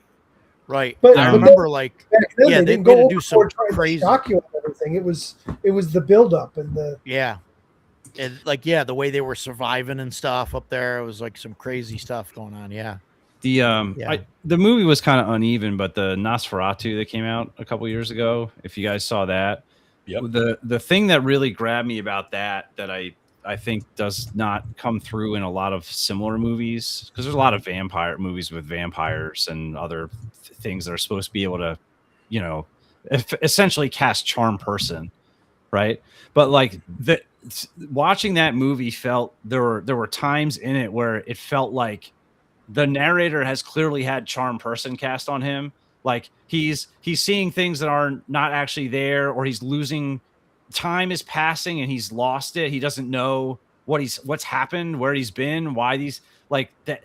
There's something very creepy about the way that they portrayed that I think is something that I want to try to take away into if I ever run a monster like that in a game. There's something very creepy about that, where it's like you're mid conversation and then it cuts and now you're all in a different place. And it's like, whoa, what happened? Well, you got original sleep, or you had charm person cast on you or something, right? Like, yeah, and the original Dracula story is like that, and they really stuck to the original book in this version. It's one of the reasons Depp, whatever her name is not a good actress. Lily Rose Depp. Lily, I thought they could have picked a million other women to play her role and have done better. But the movie I thought was great because the book reads like that. The first part when John Harker is talking. He's present. He knows what he's doing. Once he gets to the castle, Dracula feeds on him. Then his wives feed on him repeatedly. So he's drained. He's incoherent. He doesn't really know what's going on. And then it cuts. He's in the castle, and you don't know what's going on with him. Next thing you know, you're in Reinfeld? Is that the scientist's name? And he has had charm person cast on him. Basically, he's preparing London for his lord's arrival. Man, what a good horror story, because so many people really don't know what's going on. Oh, just excellent. And I thoroughly enjoyed that movie. Yeah. Anyway. Yeah. That one's on my list. I haven't seen it yet. Oh, it's great. So it's not something anybody else is really interested in the house. You know what I mean? Like nobody else wants to watch it. So. It's a great movie though. Yeah. I mean, he's an interesting director. Like The Lighthouse is a very strange movie too. And I don't know if I liked that movie or not, but I'm ambivalent as well. Yeah, but there are parts of it that are really, really good. And there are parts that I could have definitely lived without ever having seen. So I don't know, but yeah. So it's pretty good though. Yeah. Awesome. Yeah. Wow. A lot of good horror movies out there. Yeah. Maybe we should start doing movie reviews. Not on Tuesdays. I mean, do another live stream. I'm down. Well, the thing about it, right, is so, you watch, you were talking about like CNY Con, like what fantasy movie are we going to watch? Like you take away a lot of, there's a lot that you take away from that, I think, and bring to your games. Even if we say, well, we're not trying to, when we're running games, we're not trying to be a movie director that has a script. We're trying to run railroad adventures that tell a story. Nevertheless, there's a lot of stuff that you're taking from these things. Like there's moments in movies and themes and feelings that you're trying to evoke in the games that you run. So I think that's definitely true of horror also. Edgelord wants to review Samurai Cop. Yeah. I'm not sure how much there you go. Not sure how much I take from that to my games, but that's fair. It is an excellent trash piece. whenever Gary and I are interviewing someone, content creator on our show, and they're the first time on the show, I always ask them what their personal appendix N is. Like, what are the books, movies, songs, poems, art, whatever that's influenced you, that makes you that influence your writing, that you bring to the table, that and that sort of thing, because that's exactly what we do, and we're running a game, all that stuff. And I think it's good to meditate on that if you've never thought about it before. What is my appendix N? And you might surprise yourself. Yeah. Mostly Kung Fury, I think, but Oh yeah, Kung Fury. Oh yeah. Whatever happened to the sequel? Got the sequel? I don't squashed know. or whatever, right? Yeah, Because they had like a trailer for it, and like Arnold was going to be in it. That? Yeah, and it never materialized. I don't know, but oh yeah, what a great movie! What a great movie! And then they did the music video there or whatever with Hasselhoff. Oh, Oh man. Oh yeah, man, it's stuck good in stuff. it's stuck in legal limbo because Yeah. it needed final effects, but there's a lawsuit that's a shame. Well, Oh jeez. Yeah, lawsuit for what? It's like, I mean, yeah, it sucks. They should just finish it and just do it. Just put it out there, Oh man. Yeah, good stuff. So yeah, wow. So we hit the 3-hour mark. Talking about horror, 3 hours of focused discussion. For the most part. for the most part, yeah, I'd say. No, we With did a little good. Trumpian weave going on at We did times. good. but- Yeah, that's what happens. But any final thoughts? Let me ask this: if you had to do one thing to make a horror game, what's the one thing that you would do to make it? Like, what's the one most important thing to make to run a horror RPG? What do you think, Mike? You got anything? You got to figure out how to actually scare your players. If it's just mechanical, it's just part of the game. It's just another D&D game or whatever. You got to find a way to scare them. Yeah. To get them into their characters and make them actually fear what could happen to them. Yeah, that's a good one. Which I mean, listen, if you're playing games like Shadow Dark that are brutal and deadly, I don't think you're ever going to accomplish that. They're used to it. They're ready to die. Yeah. They know that it could happen on any dice roll. So what's really going to scare them? Yeah. I think it's different when you get into like a long-term campaign with characters that, they really are into. Sure. They're going to be more careful and more fearful of what could happen.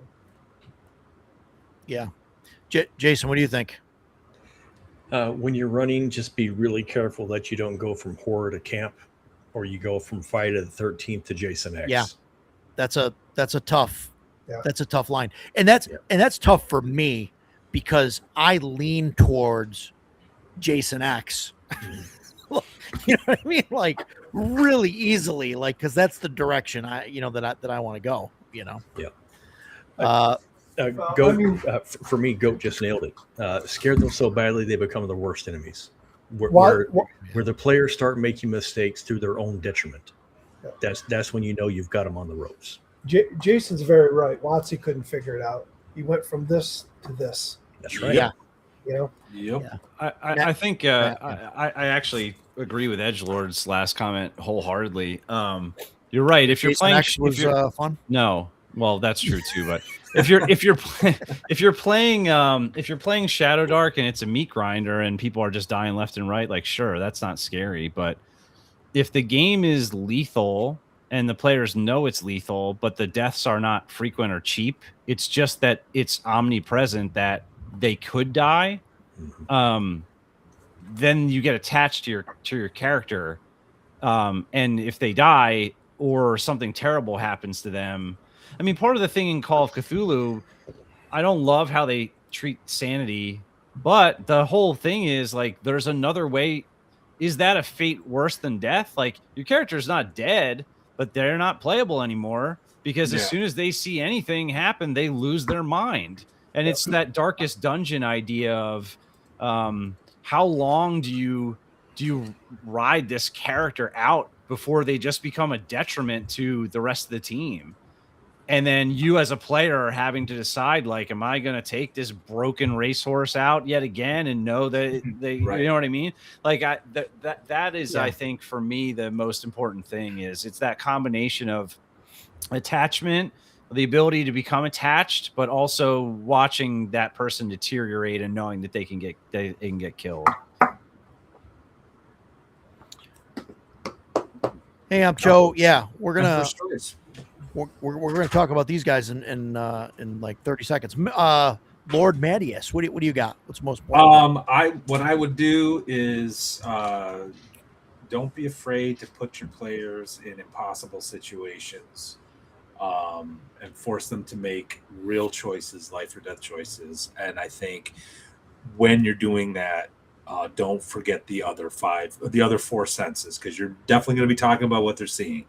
And I think that will certainly ramp things up. Meaningful life or death choices, even if it's not even their death and their life. To Warden Matt's point, like a favorite NPC, their pet dog, their grandmother, whatever. You know what I mean? I think that'll do it.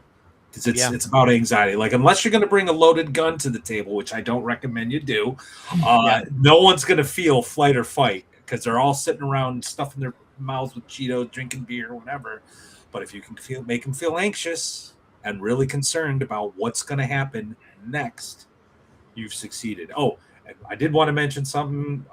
Roger, you mentioned at the very beginning, people laughing at the table. Don't confuse nervous giggles for a failed horror scenario. People laugh when they get nervous. So nervous giggles is totally normal. Yeah. So now, I think people joke a lot in good horror games because they're trying to break that tension. Exactly. So, which is okay if to a certain point. Yeah. So I think at this point, I have to say that Game Master Rogers' Neighborhood does not condone bringing a loaded firearm to a tabletop game. Neither does Lord Matteus. It was a joke. Don't click that. You bring your revolver. That's what Roger calls rolling a D6. What I mean is, like, let's not pull a loaded firearm out and put it on the table and like spin it around. This is my D7, Roger.